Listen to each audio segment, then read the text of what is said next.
Now, big game coming up in just over half an hour. Amy Macbeth is here to talk more about it. Yes, Fiona, the first Old Firm match of the season, very, very nearly upon us.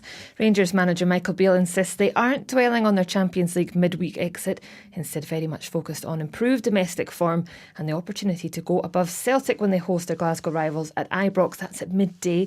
Celtic boss Brendan Rodgers, meanwhile, says his players don't need any extra motivation heading into this tie, despite not scoring in their last couple of league games. Rodgers says he knows how to win and he'll show his players how to win. It'll just take time. Our match commentator is Liam McLeod. He's at Ibrox for us today. Good morning to you, Liam. Rodgers says it'll take time. Do they have it? You know, it may be very early in the season, but Beale's already eyeing up those points and he says they'll all be hugely valuable this season. Yeah, I don't think either manager has got much time, to be honest. When you're Rangers manager or Celtic manager, you're under intense pressure on a weekly basis, and especially when it comes to this fixture today. I think this is going to be a huge tone-setting afternoon. The Celtic players just making their way out onto the pitch here. You can hear the reaction from the Rangers fans in the background. Remember, no Celtic supporters inside the stadium today. There's so much riding on it, even this early in the season. You know, I mean, this is a chance for one of these to lay down a serious marker. Yeah, Rangers off the back of their Champions League exit, not a great result for them through the week. Celtic not enjoying great league form either, though. How do the two stack up currently as we stand? Yeah, I think they've both kind of struggled to get going, really. Remember, Rangers lost in the opening day at Kilmarnock. Celtic dropping points against St Johnstone at home last week. Not like them. They were 100% under Ange Postecoglou at home in the league last season. So that was a blow for them. It was a major boost for Rangers because already they were a few points adrift after just that first weekend, you know. And they've been able to, as a result of that, claw it back. They'd actually probably their best performance of the season last time out in the league at Ross County last weekend. So despite what happened in Eindhoven the other night, and I think everyone at Rangers is probably realistic in that although they knocked Eindhoven out last year, they're at a different level now and they're at a better league.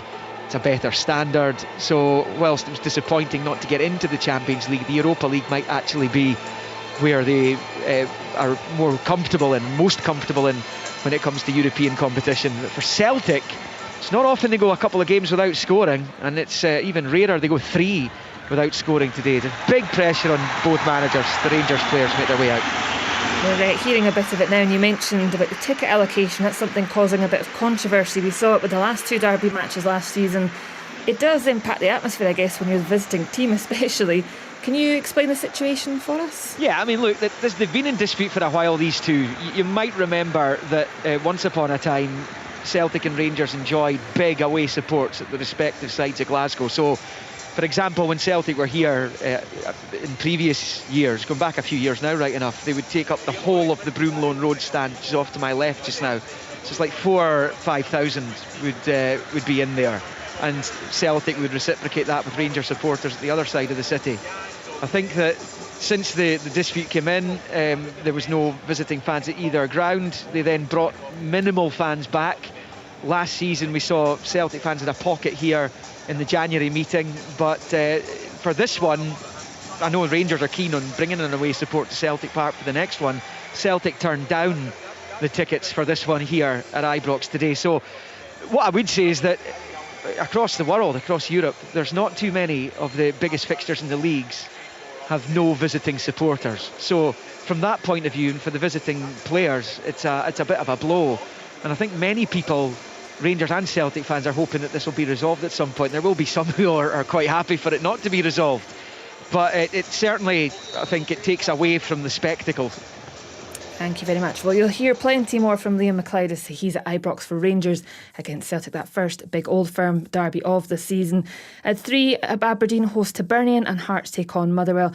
Sportsound is coming up in the next couple of minutes. Sports Scene bringing you the highlights on BBC One and BBC Scotland tonight. Meanwhile, the SWPL's second place side Celtic visit Hibernian while Rangers host Partick Thistle. There's coverage of both on the BBC Sport Scotland website and across at the iPlayer. This is Sportsound from BBC Radio Scotland. The header's in! Rangers score! Shaw! And Celtic score! Goal! Aberdeen! Goal for Aberdeen! Goal for Hearts! It's for Motherwell! the Old Firm Derby. Old Firm Derby. It is only the fourth league game of the season, but the importance of these games to this squad, to the fans and to the league, I think going into the September international break, it will set a narrative moving forward for sure. Aberdeen versus Hibernian. Aberdeen versus Hibernian. We've got this game coming before we go on an international break, so hopefully the season goes, we'll get stronger and stronger. Hearts versus Motherwell. I know we're going to face a good Hearts side, a pretty vocal support. We're going to have to be our absolute best to try and take something from the game. This is Sports Sound. Good morning and a very warm welcome indeed from me, Richard Gordon. 3 games yesterday, Ross County with a controversial narrow win at Kilmarnock. The draws at Livingston and St Johnstone. It is St Mirren who sit proudly at the top of the table as we move towards the Sunday fixtures. That will almost certainly change over the course. Well, it will change, but there are 3 teams who are eyeing up top spot, all in action this afternoon. Motherwell, of course, unbeaten in their 3 league matches so far, go to Tynecastle. Aberdeen and Hibernian, 2 of the sides in the bottom 3 right now, both searching for their first wins of the season. Those games will come at 3 o'clock, and it will be full live commentary from here at Pittodrie, where it's Aberdeen Hibernian with regular updates from Tynecastle, Hearts against Motherwell. But before all that, 2 other sides eyeing up the top of the table and with hopes, dreams and pretensions of being there at the end of the campaign, go head to head on the south side of Glasgow. It is at Ibrox, Rangers against Celtic. It's a midday kick-off. We'll have full coverage coming up in less than half an hour now with Tom English, Pat Bonner and Neil McCann. It's Liam McLeod who is describing all the action, and he's got the team news. Hello Richard, good afternoon. The sun's out here in Glasgow. Most of the pitch is bathing in that sunshine just now as the 2 sets of players go through their warm-ups. Neither of them coming into this in particularly great fettle, it has to be said. Rangers beaten by PSV Eindhoven in the Champions League playoff the other night, have to settle for the Europa League, and Celtic haven't scored in their last couple, and that of course includes their League Cup exit to Kilmarnock and last week's draw at home to St Johnstone, goalless stalemate as it was. So both managers kind of coming into this under a fair bit of pressure. One of them, Brendan Rodgers, enjoys the best winning percentage though of any manager in this fixture. 13 times he's taken charge, he's won 10 of them, and the only defeat, which came at Ibrox in 2018, was 1-0 thanks to that Ryan Jack goal. As far as the team news is concerned, Jack's one of the team players to come into the side today. For them, 3 changes from Eindhoven on Wednesday. Jack, Sterling and Roof. Barisic came off injured and doesn't make it. Lundstrom and Cifuentes are the others to drop out of the side. So it's Butland in goal, Tavernier, Goldson, Suter and Sterling, who makes his first league start for the club. Rascan, Jack, Cantwell, with Kemar Roof into the side. He was ineligible for the European match the other night. Dessers and Matondo making up the front 3. It could be that Matondo drops back onto the left wing in a 4 in midfield with 2 up front. We shall see. On the Rangers bench, McCrory, Yilmaz, Lundstrom, Lawrence, Lammer, Cifuentes, Sima, Davis and Danilo. For Celtic, just the one change despite the problems at Celtic Park against St Johnstone last week. Liel Abada, who signed that contract extension just on deadline day, comes into the side for the South Korean Yang. So it's Hart in goal, and it's still this kind of makeshift back 4, if you like, and makeshift as in they wouldn't be necessarily the first choice back 4 for Celtic. Johnston and Taylor clearly would be in the wide areas, but Gustav Laver-Bilka alongside Liam Scales at the heart of that Celtic defence. O'Reilly, McGregor and Turnbull with Abada and Maida either side of Kyogo. On the bench, Bain, Yang, Holm, Kobayashi returns to the squad for the first time this season. Kwon, Bernabe and Ralston, and there's a place for new signing Luis Palma, who was brought in from Aris Thessaloniki on the final week of the transfer window. Might he get some action today? The referee taking charge of this fixture for just the 2nd time. His debut in it was the Scottish Cup semis at Hampden last year when Willie Collin pulled out late on. It's Don Robertson, and the VAR is Alan Muir. Liam, thank you very much indeed. We will be back with Liam in just about 25 minutes time. So Rangers against Celtic for the first time this season. Rangers, of course, opening up with a loss at Kilmarnock. It's back-to-back wins and clean sheets since Celtic are unbeaten, but like Rangers, less than convincing. Plenty goals in the first couple of wins against Ross County and Aberdeen, but then that home 0-0 draw with St Johnstone last time out. Let's get the thoughts then of our pundits, who are, I don't know if they're basking in the sunshine, probably not, given the way the stadiums are configured, because it's certainly sunny here at Pittodrie, but freezing up the back of the stands. But they will be hyper with excitement and anticipation. Neil McCann, first of all, is that the Rangers team to do the business for Michael Beale this afternoon? Well, I think the front four, and I would say the front four, Richard, and Cantwell, Ruth, Dessers and Matondo, really have to have a big game in order that will do the job for Rangers. The Sterling one, playing left back, Yilmaz on the bench, Richard. The Sterling one at left back will probably suggest that Cantwell, I think, will then sit maybe behind Dessers and try and do his best work, which I believe is in a number 10 position. I know that the midfield of Jack and Raskin will provide a little bit of stability and security to the two centre-backs, and Kyogo dropping into that space. But with Sterling there, he's not going to... I don't see him, Richard, bombing down the outside like a Barisic or even a Yilmaz. And he does that when Cantwell dropped in there in the early stages of this season. So looking at it, Matondo will probably play off the left, Roof might drift to the right, but he'll be asked to get in touch with Dessers. I think it's a good Rangers team. I think it's a pretty solid looking one. It's not coming on the back, as you rightly said, of a good performance or result, to put it lightly, on Wednesday evening. But they're coming up against a Celtic side that Pat will probably go into in detail, that are not in good form either. So I probably would think that both managers might take a draw before this game kicks off today. Wouldn't be a bad result, but when you've got a full house and it's all your own fans and you're playing against a Celtic side that's not firing, this team should be looking to take a victory, Richard. Well, no doubt they will be. Celtic will also be looking to take a victory. Do you have concerns, Pat Bonner? Well, you mentioned about excitement and all that, but there's apprehension here in this body today, I'm afraid, because as for a long time, I think it's been a while anyway since I've sort of come and watched Celtic, especially at Ibrox, where you feel maybe that they're going to be under a severe pressure today, especially in that first opening 20 minutes when the crowd will be up for it. I'm sure Rangers will press them high up the pitch, and will they be able to deal with that? Will the players, that group of players that he has across the back, deal with it? Will Joe Hart be able to deal with it? Because they will take risks, Celtic. They won't change. Brendan will ask them to take risks. He'll want them to play out. He'll want them to get on the ball. But then it's about decision making. And it's not always about the player on the ball. It's about the players off the ball, creating the right angles, creating the distances, creating the opportunities for that player. And if you hesitate at all, and you're deeper, and you're in an area where you're at risk, then you will be found out. There's no question about that. So the players need to go, and they've had enough time probably now over the last couple of weeks. They haven't played well, and we've seen it. We've seen it, obviously, that game against Kilmarnock put the confidence down. And the game against St Johnstone, well, you know, everybody was hoping that they were going to come back with a performance. It didn't happen, but they've had enough time now to work on things under Brendan. That's maybe why he's gone with the team he's gone with and not made too many changes and that. But it's definitely, when I compare it to Ange, it's almost a slower build-up. Definitely more risk, a little bit deeper, playing deeper in and around their own box, and that itself causes risk.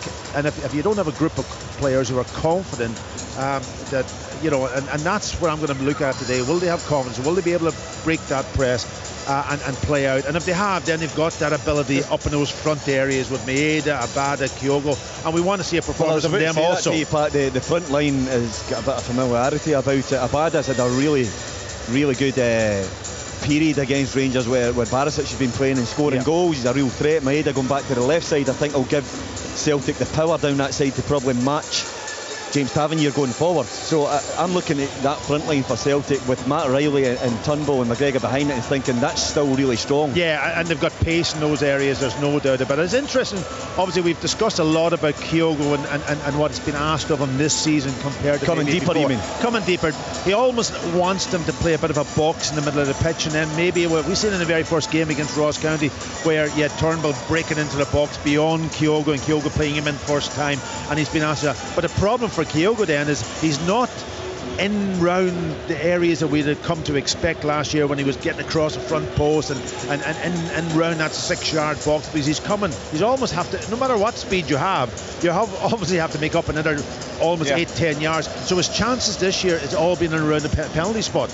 Richard, see on the Rangers side, the one thing it's standing out like a sore thumb to me today is Ruth being in the side. The amount of Rangers fans that I've come across. I walked in today because I think you're quicker walking and trying to get the car back to the base of BBC for later on, but the amount of fans that's saying I hope Ruth plays, which is quite incredible considering how much has been spent on this front line. Lammers, you're talking Dessers, Danilo coming in, and then you're going to a bit of an old guard in Ruth, who everybody considers still the best finisher at the club. Totally. I think he could have a really good impact on Dessers. I felt sorry for Dessers. He's come here, he's looked out of sorts. He hasn't really asked Stephen Thompson the other night there about what's his strong suit, and I haven't seen his strong suit yet. And I just wonder, after seeing him on the bench after he came off the other night after missing a really good opportunity, when the scoreline was still there for Rangers to get into the game, he looked a wee bit dejected. And I just wonder whether he's struggling playing up there on his own. And I think Ruth will get close to him today. And maybe Ruth's intelligence, maybe the lack of sole responsibility to get a goal because Ruth's in the side might actually help the boy. And then you've got Matondo on the other side, who really is, I think Michael Beale is looking at, is he the Ryan Kent that I don't have in the squad? Has he got an opportunity to go and really stake a claim of being a good Rangers player here for me? But he's up against a fullback in Alistair Johnson, who did really well against Ryan Kent, and he's the type of player, he's quick, he's strong, he's aggressive going forward. That battle could be key today. Well, less than 20 minutes until kick-off. Let's just get some thoughts from Tom English, who, unlike those two, doesn't have a foot in either camp, just looks forward to the football, and he'll be writing it all up at the website bbc.co.uk/Sports Scotland. What is the sense that you have as we build up to this one, Tom? I'm not sure if I have a sense, Richard, because there's such question marks over both sides. Rangers, for Michael Beale, this is his team now, this is his squad. He's got 9 new players in the summer. No injuries to speak of apart from Barisic, compared to Celtic have a lot of injuries. 50,000 home fans behind him. Celtic loaded with injuries and uncertainties. He has no excuses today. I think if Rangers lose this game, the post-mortem about Beale is going to be pretty intense, because some people have this kind of notion that he's just in the door. Like, he's not just in the door, he's 9 or 10 months in the job now. So he needs to start producing wins that matter. I don't think he's got one yet.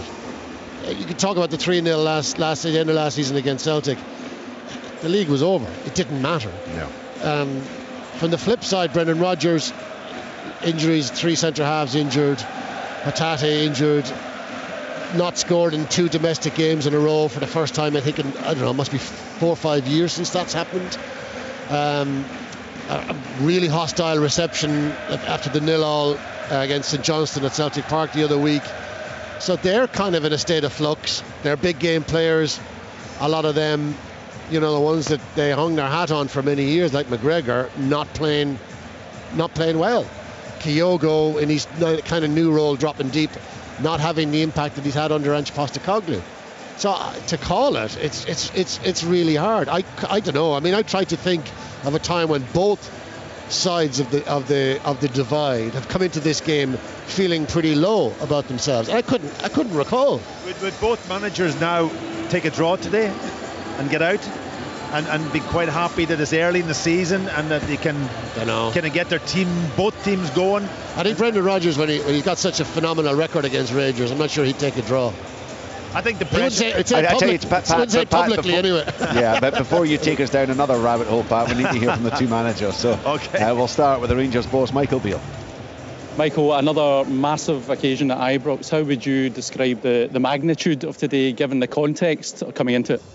Well, 2 things. Firstly, it's a huge game. It is the 4th game of the season, but that doesn't mean that it's not going to be significant. I think for us, it was a big summer in terms of recruitment. This is the first break now going into September international break. It would be a massive confidence boost to the players and the fans as well if we go into that in a good place off the back of a strong Old Firm win. We know that we're playing against a really big opponent. There's been changes there as well, and as of last year we were second best. It's important we lay down a marker today to show that it's going to be different this year. Certainly this game's going to give us feedback and a lot of food for thought afterwards, regardless of what happens. Team news, I can see Borna Barrison sitting there. He's out altogether, I believe, through injury. Sterling comes in, I believe that's his first start, but also Kamar Roof, who you've talked a lot about in the last week or so, he's in from the start as well. Yeah, Dujon is here to play. He's a boy that I've known for a long time. He can play right or left back or right of a back three as well. Borna failed a fitness test yesterday, so no qualms with Dujon coming in. He's ready to play. He's been waiting patiently. Ridvan's been back 3 or 4 days, so he's on the bench. Ryan, Jack and Kamar coming back in the team give us experience in this fixture, which I think is important. And, that front four of Todd, Kamar, Cyril and Rabi has got a lot about it. And I think with Sam, Danilo, Tom and Abdullah, we have options off the bench as well. So that's hopefully going to be the story of the day, that this year we have a lot more options and a lot more strength to come in and help the team. I think you said this week that you had a point to prove and maybe the squad had a point to prove. What point do you think you have to prove? I have to prove in these games that we can get the desired outcome. Yes, we want a big performance in terms of it looking a certain way, but the most important thing is we win in the boxes and we get the 3 points, and we have to show that in this fixture, because over the season there's 12 points in this fixture and it's big, and I think this is a big chance and a big opportunity for my players. And when you have a big opportunity, then you need big performances. And it's right, we do have everything to prove, both me as a manager and the coaching staff and the group of players as well that we've assembled. It's important that we make a positive step today towards that. A group of new signings on the bench, I'm sure they could come on and make an impact in the game. Is that maybe a signal that you want a little more from some of them? It's more of a signal that this fixture, you want them to see the intensity and everything with it. You can look, we lost 4 or 5 people in the front line. We don't play 5 up front, so it's impossible for me to get them all on the pitch. We had to replace the players that went out. So I think they've all shown different things. I think they're all getting used to our football here in Scotland, which is different. Each league's different and unique. So look, I've got 100% faith in those guys. It was me that signed them, so there's nothing in that. I can only pick a front three to play, and I've chose these guys today and believe in them. Just finally, your opposition today, as you referred to, they're going through something of a transition as well. Do you sense a weakness there? No, I think it's a very, very good football team, and the proof will be today whether we can force the changes or the weaknesses and make that come out in the game. I think they have a very strong squad as well, a big squad, a squad that, a little bit like us, there's a few unknowns in it with new players coming in. So someone's got to step up today for both teams and show that they're going to be the leading players in this league this season. It's an intriguing derby, it always is, but there's a little bit of uncertainty in the air maybe around a lot of new players, which brings a lot of colour and ability and quality into our league. So let's hope for a really good spectacle, because it showcases our game here in Scotland. Well, that's certainly what we're all hoping for. Absolutely, there will be a big audience on the TV, and of course it's live here on Sportsound and BBC Radio Scotland, with highlights on the telly this evening, 7:15 on the BBC Scotland channel. Michael Beale sounding very animated, very excited. Let's hear what Brendan Rodgers had to say to Martin.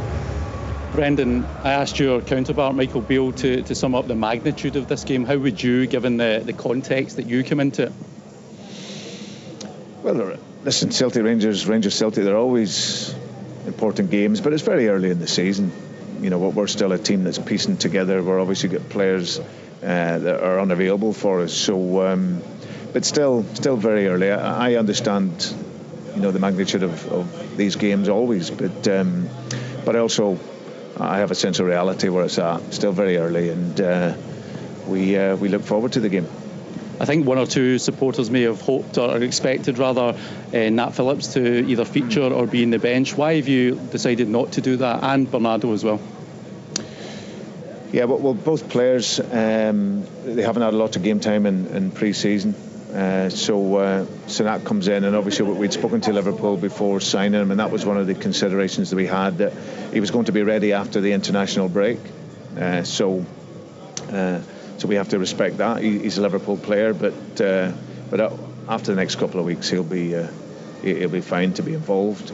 And Paolo as well. He's had no football over the course of pre-season. He's trained, so we have to look at him. He'll go away with Portugal under 21 team and hopefully get some game time, and then come back and we'll assess it from there.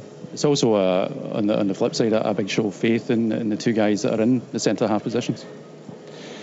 Yeah, listen, I think it's one where those are the guys that are available. I think in last week they didn't have too much bother in terms of defensively. Liam's obviously got experience of the fixture as well, which is good. And Gustav, this is a great experience for a young player. So these are the types of games that you have to gain that experience in. And Ali back in there with Greg is it's a good back four.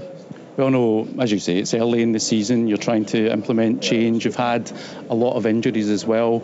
I think one thing that's maybe stood out is a lack of goals in the last two games. How are you trying to get the balance between defending and getting that spark back going forward?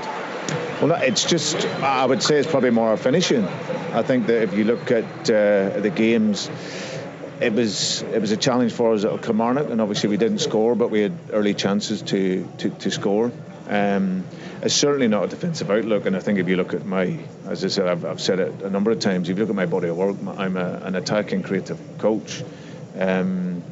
Last week, if we score in the first 10 minutes, then we probably win the game 4 or 5-0. That's the reality, but we didn't score, and of course when you don't take your chances, it can give the opposition a little bit more to hang on to. So, but for me, my teams will always be attacking, be aggressive, but you always have to be in balance. You always have to make sure you're protecting as you're building. So yeah, but I've shown in my first time here and throughout my career that my teams are always attack-minded. I wonder, I get the sense that some Celtic fans are feeling unusually over the past number of years, not a lack of confidence, less confidence than they have done. Do you feel that, or do you understand why some might? Yeah, clearly, I think it's, I'm not, I won't beat about the bush. There's clearly, for some, there was a discontent of me coming in, which doesn't help the team. I have to say, any successful team and club, there has to be harmony there. So, but what I would say for the vast majority of support has been brilliant since I've come back, and for me, I'll fight and do everything I possibly can, like I did when I was here before, to give them success. Like I said, we're still piecing together the team. Injuries haven't helped us because it's two key players, and key players make the difference in your squad. However, we have to continue to work. Still very early in the season, and I'm pretty sure by the end of the season, when we're judged, that intensity, that speed, that creativity, all of that will be there. Just finally, given what you just said, today a victory would clearly be a massive shot in the arm for everything you're trying to do. Yeah, but it's getting a performance. That's what we want. As I said, it's very early. It's the fourth game of the season. These games do come early, but for us, can we perform? Can we go and produce to the level that we've shown over the course of the week? We've showed it in sort of patches in the games so far, but that consistency and that quality, we want to consistently work that to that level. So hopefully we can do that, then we can have a good day. Brendan Rodgers, we heard earlier from Michael Beale, just 7 minutes away from kick-off time. Michael spoke there, Neil McCann, about a sense of reality. It's not something you see an awful lot of when it comes to this fixture, is it? Sorry, you're talking to me? Well, either of you, whoever can hear me. Apologies, we're fixated with a showing over here on the left-hand side. We were discussing, apologies, and listening to you at the same time, of course, Richard. Listen, reality, yeah, you're right. But that's what a manager has to have, reality. He has to think about it. And when I say apprehension early on, I think most Celtic supporters will be a bit apprehensive because of the injuries, because of the way we've been playing and so on. But then when I look at it, and when you look at reality, it's the first game of the season, early in the season. Celtic probably have the advantage that it's at Ibrox. If they come out today with a win, fantastic. If they come out with a draw, nothing's lost. And even if they get beat, they've got another couple of home games. Rangers have lost that home advantage to a point, so they have to win today, really, or they have definitely don't have not to get beat, because that's what changes things. When I look at, even in my day, and I'm sure Neil's day too, when you look at the fixture over season, you always looked at am I at home in the first game against Rangers, or am I away? When is the games coming around? What impact will that have on you and on your league table and so on? Lots and lots of time to make up any deficiencies that happened today. There's no question about that from a results perspective. So from that point of view, I think Celtic are probably in a better position than Rangers right now to maybe even lose this game and still make up ground. And Celtic will only get better, as he says himself. Absolutely. Pat, it was really interesting for what I could hear. I mean, the sound system in here, Richard, is ramped to the hilt, I think. Brendan used the word that's early. He was really calm. I've been here before. I mean, that's not a bullish statement. That's almost like if something happens and it goes wrong for us today, then we'll still get the rest of the season to recover it. It wasn't an overly confident remark, I think. Maybe it's just sheer experience. Was that not just an example of his self-confidence? He's done it before, he knows he can do it again. Yeah, I think he was just balanced out. He maybe feels, as a lot of us do, that his side aren't just hitting top gear yet, and if it doesn't go well today and Rangers do get a victory, then there will be no panic, because he's been there, he's seen it before, he's brought unprecedented success to Celtic. So it could mean both, but a lot of people will read into that and think that he's not confident in his side. But as I've touched on, Richard, I like the look of Celtic's front players, because they've done it before against Rangers and against everyone else. So Rangers have to really cope with that. Michael's saying about new players coming into the side today. They've got an opportunity to go and show how good they are, why they were brought to the club. But they need to have a big game. I think Suter's been excellent. I think he's forming a really good partnership with Goldson. But he will be asked big questions today, because Kyogo has shown in this fixture that he's a hard man to stop. But those two guys are in good form. Take out Wednesday night's performance, and they'll get a little bit of security with either Raskin, but probably more so Jack. Right, but it's such a huge game in the early part of this season. Of course it is. I'd like to just quickly get Tom English's final thoughts for now. Tom, it's rare, I suppose, normally one or the other is off to a really strong flying start. There's uncertainty over both, which is unusual. Certainly if you go back decades, one or the other would generally be powerful, would be strong, would be starting the season with win after win after win. It is rare that there are these kind of doubts, and do you feel that increases the pressure on both?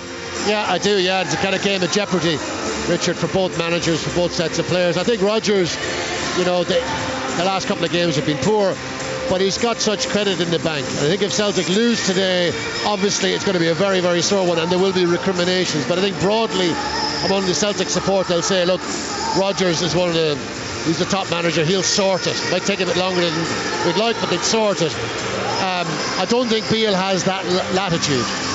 I don't think he's got the patience amongst his fans that Rodgers might have amongst the bulk of his fans. So, listen, it's huge, it's uncertainty, and that's what makes it really interesting. I know the players are just emerging. I was watching pictures there of them in the tunnel. It's remarkable to see the two groups of players there side by side, but studiously, absolutely ignoring each other. They do not want to catch eyes with the opposition until they're out there. And the pressure is on, and they are doing battle for what is, not really, 3 points, and it is early in the season, but it's a massive occasion for both sets of fans, both sets of players, for both clubs, and it is about to unfold live here on Sportsound and BBC Radio Scotland. You can watch the highlights later, that's 7:15 on the BBC Scotland channel, but the live commentary is here with us on Sportsound with Pat Bonner, Neil McCann and Liam McLeod. Good afternoon. In the infancy of the season, the eye of the storm, in the heat of the battle, a high noon shootout at Ibrox. A day for marker laying, potentially for one of these teams. The Celtic players will be the most hostile environment they'll face domestically this season. Not a single Celtic supporter has paid money to get into this ground today, as the green and white hoop shirts go into their huddle off to the left on a sunny day here south of the River Clyde in Glasgow. Rangers in the blue shirts, white shorts, black socks with the red tops wait for the Celtic players to break away. They will do so once they get the final word from the skipper Callum McGregor. That's what happens now, and they then assume their positions. Rangers will shoot in this first half from kick-off. right to left towards the Broom Loan, Celtic towards Copeland Road, as we watch from the main stand here. The first derby between these two this season. There were 6 last term. Rangers only won 1 of them, but Celtic couldn't win here. A draw and a defeat as Rangers kick off. Rabi Matondo with the first touch of the ball. Back to Suter. Long pinged ball forward, looking for Cyril Dessert, and it's knocked clear by Celtic and eventually out off a Rangers player for a throw-in over on that far side. Neil McCann, you would expect this, as usual, to be a fairly frenetic opening. Yeah, absolutely, and I fully expect Rangers to go for it. I'm just looking at early stages of the kick-off and the proceedings here, at what kind of shape Rangers would do, particularly Cantwell. Cantwell looks like he's playing right up a 3. Roof's just dropped off a Dessers. Dessers is through. I think he'll be offside here, but he's driving forward anyways in the box. Matondo's waiting. Matondo's there! Into the net it goes! But up goes the flag! Rabi Matondo's celebrations are stymied immediately, and it will not count. But that is inside the opening minute of the game. Rangers have the ball in the net, but Dessers did look offside. Yeah, but it's a great intent from Rangers, isn't it? It's a good flick on. Dessers going in behind. Roof will do that today. He'll come short. He's very good in there. The interesting thing there for me, Liam, was that Dessers never ever looked like he was going to go in and goal himself. He was always looking for the support. Matondo gave him a good start by Rangers, but clearly the right decision as well. Yeah, and the problem, of course, Celtic didn't win the first ball, the header, and that's a little bit worrying early on. I'm telling you, Dessers looks a different boy already. I know it's very early, but I touched on it before the game about what Ruth might do to this kid just by taking responsibility off him as a goal threat. But he's so intelligent and clever, he might allow Dessers just to occupy his mind a little bit better and get into the game and show what he can do. A huge afternoon for the... Sorry, Neil, I thought you were finished. I can barely hear you. Lagerbilka and Liam Scales, Packy. This is a massive afternoon for them. Debuts in this fixture and inside this arena as well. Yeah, you listen, you grow up very quickly inside an arena like this, and you have to, but it was interesting, those first couple of balls, Liam Scales didn't deal with him in the air because they'll play on him because he's young. And even though he's been around the club for a while, he hasn't got huge experience of playing in the Celtic team. He will take chances. We've seen now with Celtic playing out of the back, but his defensive qualities, we're almost looking for, can they combine as a unit? Can they defend well when they're put under pressure? Right start by Rangers. This has come back to Suter, who scored against Celtic in that 3-0 Rangers win after the league was won last term. It's a long clearance, and Jack Butland with the right foot, picked up by Scales over on that far side. Liam Scales was a winner against Rangers last season for Aberdeen at Pittodrie. He scored from a long way out with the long deep cross ball which evaded Alan McGregor, as Lagerbilka, the Swede, picks up on the near side, and Celtic seen the ball really for the first time in the opening 3 minutes. Threaded forward by Johnston, looking for O'Reilly, covering across his Suter, gets it down to the corner flag and sweeps clear. Johnston battling to try and win it back, but see Ryan Jack, who emerges with it as he turns away from his Scotland colleague Turnbull. Back to Suter, and then into his own box for Nicholas Raskan, who clears with the right foot across the halfway line. Really good. Liam Scales will let it come through. Yeah, really good from John Suter there, just covering. He's been excellent at that, covering the fullbacks, going in the channels. That was a ball for Matt O'Reilly's run, which we're so used to seeing Celtic do under Ange Postecoglou, going beyond the striker. They'll be asked to go and do that again. Rangers have just switched to a 4-3-3 out of possession, Liam. Yeah, here's Maida charging down the left-hand side. He too was a scorer in this fixture last season here at Ibrox in the 2-2 draw. He goes down. There's no corner either for Maida as it goes over the byline and behind for a Rangers goal kick. Celtic have started off, obviously they're taking that little bit of risk at the back play now, but they've done it quite well so far. They haven't allowed Rangers to press them maybe the way that I expected, even higher, and they've been able to build the game up, and this time getting the ball away quickly to Maeda down that left hand side is going to be crucial. Just seeing his movement just before he got a ball going away, coming. Well, has knocked it forward to Dessers, who's onside this time, but Hart reads it, comes out of his box and lumps it clear with the left foot over on that far side, where Taverniers headed it into the midfield. Picked up though by O'Reilly. Jack couldn't gather. It's with Taylor, and he shifts it to Lagerbilka midway inside Celtic territory, and he side foots it into the centre circle for McGregor. Back to Lagerbilka and out to Johnston on this near side. He finds a bad on the touchline in the Rangers half, looking to reverse it to O'Reilly, just holding off Jack, and back into his own half for Johnston. Celtic just trying to knock the ball about here. Lagerbilka has gone long though. It's a Ambitious one for Maida, and it's a comfortable one for Tavernier to deal with as he nods it down for Goldson. His clearance goes straight to Scales though.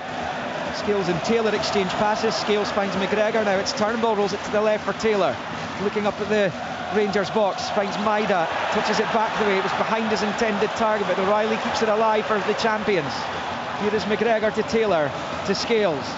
Scales forward with the left foot for McGregor, left footed to O'Reilly. This is good from Celtic, good build-up play, wide on the right of the Rangers box. It's Abada testing his man, getting the cross in. Kyogo attacks it with the foot, but it was wide, and that'll be a goal kick. John Souttar had stooped quite low there, and it was behind for the goal kick. Souttar's uninjured, and it's Rangers 0, Celtic 0. Yeah, 5.5. A good start, confident start from Celtic from the passing perspective.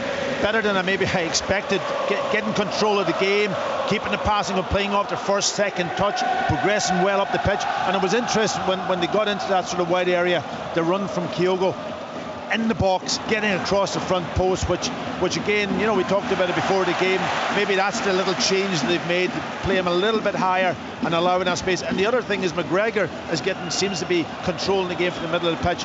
What Matt O'Reilly pushed a little bit forward, so it's a little bit back to maybe that shape on that Ange had with the two midfielders higher up the pitch, leaving McGregor a little bit more space to get on the ball. Roof fouled by Scales over on the far side, almost on the halfway line, over on the touchline, and it will be a Rangers free kick over there, and it's with Raskan, who touches it back to Tavernier and back to Connor Goldson, who scored that horrible own goal the other night in Eindhoven.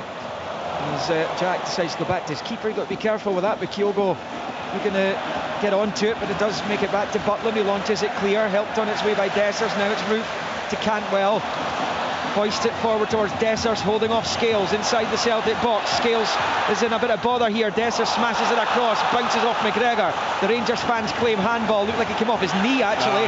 McGregor comes forward, captain, though, really good. This pass forward that Kyogo was offside, goes all the way through to Roof though, and Hart holds on. I mean, it was so fortunate. It was McGregor was brilliant, so composed, worked his way out the box, gains 30 yards, plays a pass in, but when it ricocheted back towards the Celtic backline, Roof was actually onside. If he takes a really nice soft touch there, he just can slip it past Joe Hart, because he was trying to come out and read the long ball. But I mean, already Dessers has won a couple of flick-ons, Roof has as well. The two centre-backs have struggled to win the first contact part, and that's caused some problems.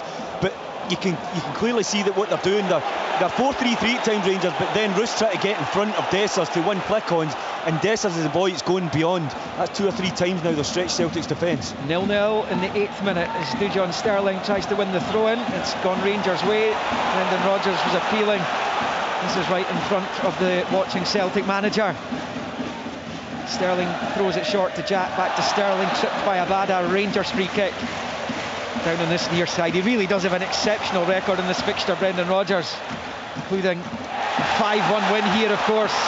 Johnston keeps it in play as it came down the left-hand side. Matondo couldn't get onto it as it's cleared by Celtic. Tavernier in the centre circle knocks it to the left of the circle for Souttar, and to his left for Jack, back to Souttar, first time to Raskan, Nixon ahead of Maida. Good play that. Yeah, and Goldson out to the Rangers captain Tavernier. Tavernier down the right hand side, couldn't find Roof. Scales read it well, and out it goes for a throw into Rangers over on the far side. I tell you, it's been 8 minutes gone, and you don't understand it until you're on that pitch, Liam, but this will be breathless for a lot of the players. They wouldn't have got their second win yet, because the tempo of the game has been so high, back to front. You're asking people to get possession of the ball, to make angles and work really hard. There'll be a few players out there that will be struggling to get to grips with the pace of it. Roll back to Butland, and he plays it short to Souttar. It's outside his own penalty area. Back to his keeper. Butland then will launch it forward with the right foot out to that far side. Again, Scales wins the header against Roof, goes straight to Cantwell. Over on that right hand side for Rangers. Slips it infield to Raskan. Sterling's in loads of space over here. Plays it back to Jack though. Jack does move it to Sterling on this left hand side to Matondo. Back to Dujon Sterling. He steps away from Johnston to the edge of the box towards Roof. Read by Lager Bilka, who gets it half away. Bit of pinball, and eventually it breaks back to the Swedish defender, who launches it clear with the left foot out for a Rangers throw-in over on that far side. Sterling did ever so well there, cutting in. I'd have liked to have seen just a little bit more positivity and driving at the Celtic backline. I thought he played Roofe in too early, but you can see that Matondo's playing inside and he's trying to open up Sterling. I didn't think that Sterling would bomb on as much as he does. He's clearly all right-footed, not like a Barisic or a Yilmaz, but it's creating opportunities in this wide area. Long ball for Rangers, aimed towards Matondo. Johnston's the covering player as it drifts down towards the corner flag. It's a foul by Matondo. Yeah, it's a silly foul. Clever defending as well by Johnston. He knew that the challenge was coming. Yeah, but it's a silly foul because Johnson just slowed up a little bit and he used his experience. But you don't, he was under pressure, let's face it. And you just get him to take a touch and then put him under the pressure. But he just go into his back and give away the foul. It's an interesting. Rangers are starting to come into it a little bit. They're starting now to progress higher up the pitch and get into dangerous positions. And this is where Celtic need to use a little bit of their experience and composure. If they do get a ball, just keep it a little bit and take that pressure away from themselves. There's a loose ball by Greg Taylor, putting it straight into touch. Rangers have it. They've moved over to this left-hand side. Matondo is had it taken off him by O'Reilly as Johnston finds McGregor, and he rolls it left-footed to Taylor, left of the centre circle with guys in. Maida out to the left-hand side. Low ball along the grass to Maida. Skips away from Tavernier. Cantwell comes back and is brought to the ground by the Japanese international, and that'll be a free kick to Rangers. Just about level with the edge of the D of their own penalty area over on that right hand side. 11 in, goalless at Ibrox. Yeah, I'm just wondering what you think, Neil, in relation to who's going to deal with McGregor in the middle of the pitch, because for me there's nobody designated, and I've seen games already this season somebody's almost pushed on to McGregor, stopped him from dictating the game, and I think that might be something. They haven't done it yet, Rangers. No. They're going a flat 4-3-3 part, so yeah. I think they're more occupying like kind of the stretch of the game, like going out to the fullback so they can get there. I mean, you're right though, sooner or later one of the central midfielders has to step in there, but just now I think Rangers are starting to dominate the ball, they're starting to dominate possession, they're really asking questions of this Celtic backline and midfield. Oscar out to Cantwell. It's been a troubling couple of weeks for Brendan Rodgers out of the League Cup, held at home by St Johnstone, 100% at home last season for Celtic, and that's gone already. League Cup defence gone already. This is a huge afternoon for him personally as he tries to kick-start the season. Long ball for Rangers, goes into touch for a Celtic throw-in over on the far side. They haven't scored in their last two. They haven't gone 3 in a row without a goal since March 2007 when they fired blanks against AC Milan in the San Siro, and in league games against Rangers and another against Falkirk. They've gone back a heck of a long time if they aren't able to register a goal today. As Jack knocks it back to Suter. Suter stepping out of defence, throwing it to the left for Sterling, just inside his own half, under pressure from Abada. Goes back to Suter, side foots it back to Jack Butland. Rangers looking to shake off the cobwebs of Eindhoven. To go top of the table before the international break. Both these teams with a chance to do that today. As Joe Hart flops down onto it, it's to the right of his box. It's goalless after 13. Yeah, it's interesting obviously that every ball back to Jack, but he's forced actually to kick along, but he's got those 4 targets almost up on the line, and that's keeping the Celtic back 4 obviously intact, and then it's about who wins the battle, who wins that first ball when it's played long. Can Celtic deal with it, or will they be under pressure? Kyogo looked like he'd been caught by Raskan. Play on, Celtic at the advantage. Taylor down the left-hand side for Maida. Up against Tavernier at left angle of the box, starts into it, and then Tavernier just gets a little nick on him there. Maida goes down. That could well have been a penalty award. Yeah, there was just a nudge. He does great, Maida, like cutting across Tavernier. Really purposeful.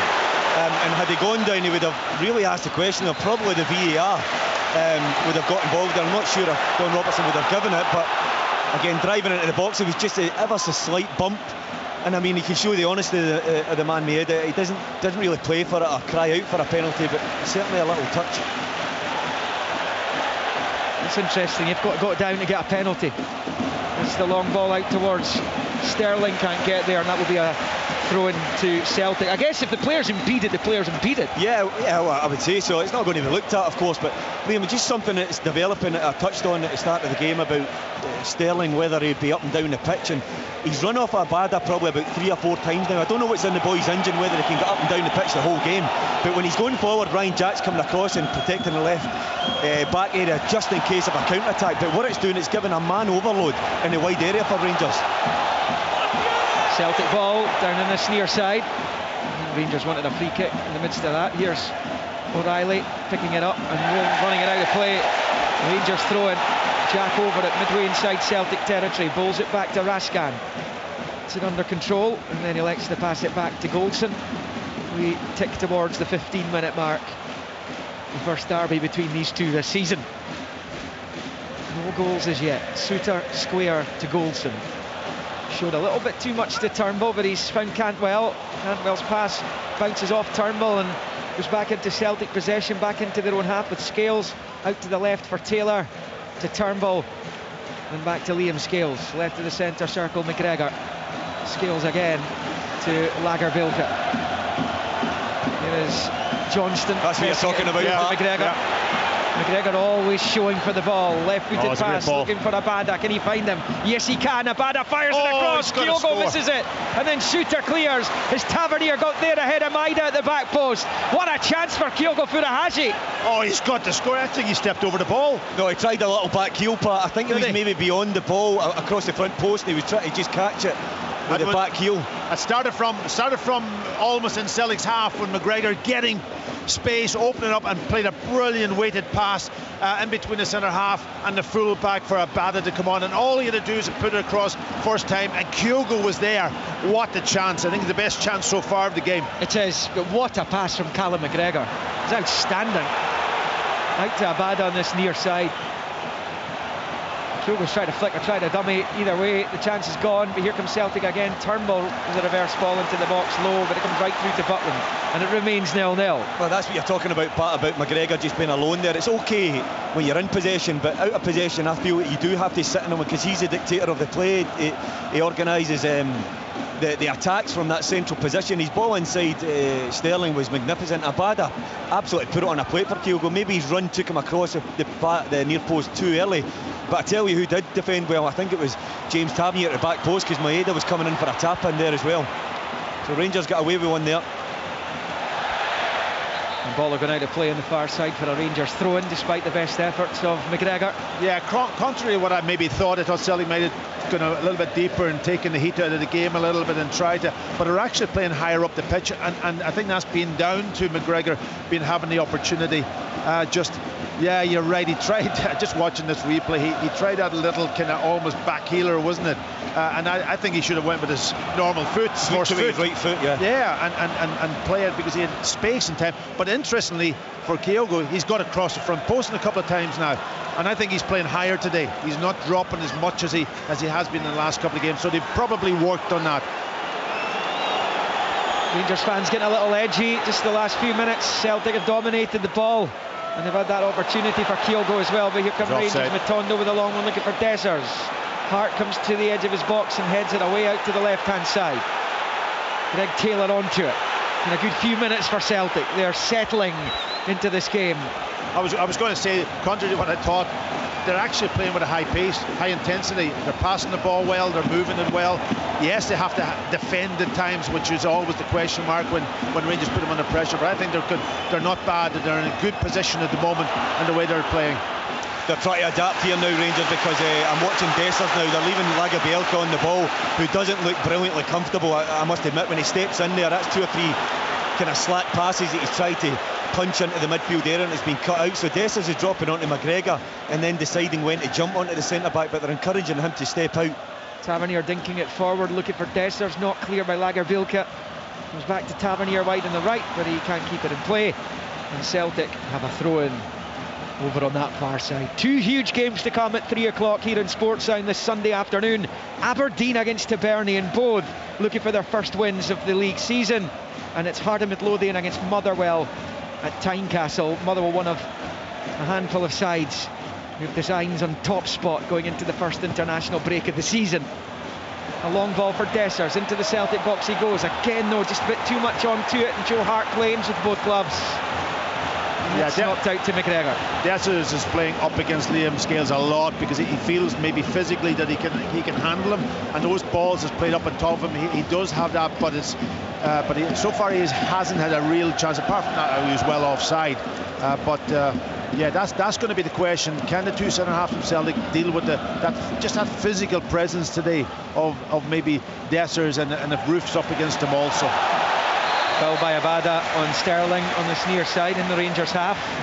It's going to be interesting to see how Liam Scales' Celtic career goes now, because what an opportunity he's got to make that shirt his own. He's been handed the number 5. Aberdeen were very keen on bringing him back to Pittodrie on a permanent basis. The transfer fee was too hot for them to handle, but he's actually, because of injuries, found himself in the team. You think back to the likes of Ryan Christie, who got his opportunity under Brendan Rodgers and took it with aplomb. He's a good player, boy. I liked. I thought he had a really good season with McDonald in particular up there at Aberdeen. He's left-sided. He's naturally comfortable going out in the wide area if Taylor's going to go on. So he has got an opportunity, Liam. But I mean, it's a tough start already for him. Yeah, Cantwell out to Tavernier wide on the right, gets the ball into the box, not his best ones, cleared by Scales. Maida with the cushion header has managed to find Turnbull. Just kind of got away from Turnbull though as Jack challenges McGregor. Rangers have it back with Roof. Now it's with Ryan Jack. Side foot ball to Cantwell on the right. Now Tavernier plays it across. Dessers is there! Stretched his leg out, couldn't get it on target, and he was wide on the reverse side of the goal, past the left-hand post, and it will stay Rangers 0, Celtic 0 after 21. What a chance that was! Yeah, it was, Liam. Typically, he was actually offside. He's offside again. He's just going ever so early. But it was Cantwell. Cantwell's been really quiet. He's playing in probably an alien position, and a position to him, particularly in his Rangers career, but playing on that right side of a 3. But he was bright there. He shoved a little pass into Tavernier, and Dessers just went off a bit early. Johnston for Celtic on the right. Long ball down the right. It's cut out by Sterling. Breaks McGregor's way. Lagerbilka for McGregor to Scales. Scales into the centre circle for Taylor. Back to Scales to Lagerbilka again. Celtic looking comfortable when they're on the ball, perhaps not so much when they're out of possession. Johnston goes back to his keeper. The answer to that is to keep hold of it. His Hart plays it short to McGregor. Rangers though putting a lot of energy into this as they continue to harry and harass. Celtic dealing with it pretty well though. Turnbull to the left for Taylor. Maida down the touchline. Maida's into possession now, he's moving in field, drags Tavernier with him, tries to reverse it to Taylor. Cantwell does a good job to block it though. Forward towards Kemar Roof on that right hand side. Challenged by McGregor. Roof goes down, no free kick. Celtic play on. He's been told to get back to his feet by Don Robertson, the referee, in charge of his second Old Firm game today. Yeah, Roof had no support there, and Cantwell worked ever so hard to get back in with Tavernier, and then when Roof picks it up, he's getting nobody around him to play a pass, and he was swamped by Celtic. This game's to and fro, and I now think Celtic are starting to dominate a bit of possession, and they're giving it away there, and then give it away. Yeah, here's Ryan Jack picking it up just outside the centre circle. He's asking too much of Roof though, down that right hand side, and it comes all the way through to Joe Hart, who clips it nonchalant fashion onto the chest of Taylor. Taylor has it. Be up there. And Raskin's telling him he's got to be up. It's just an easy clip by Joe Hart to Greg Taylor, and he just gets him out of pressure, gets him into a good position at the park. They're good at that though, to be fair, aren't they? Yeah. Lagerbilka plays it forward. Kyogo again tries to flick, but you can't get much purchase on it, and it comes right through to Butland, who clears first time with the right foot up onto the edge of the centre circle for Scales, nods it forward. It comes to Suter. Suter's headed out towards Tavernier, but it's ended up at Goldson's feet as he launches it forward with the right foot. Some real murmurings of discontent amongst the Rangers supporters right now. It's become very scrappy though, hasn't it, for the last 5-6 minutes? It's gone back and forth, and you can see that both sides are just not functioning in the high gears just now. There's slack passing, there's misunderstanding, lack of communication. It's Callum McGregor to Scales, out to the left for Taylor. Both managers at the edge of their technical areas as Taylor's pass goes out for a throw-in on the far side. So he tried to find Maida. Rangers throw. Tavernier to take level with the edge of the arc of his own box over on that Govan stand side. Almost on 24 minutes. No goals as yet at Ibrox. Yeah, Celtic can be happy at this stage the way the game's gone for them. They haven't, they're still very much in the game. They haven't been put on severe pressure in the first 20 minutes. I think the first 20 minutes was always going to be crucial. Could they overcome the pressure that the crowd and almost I expected Rangers maybe to press them a bit better than they have been doing.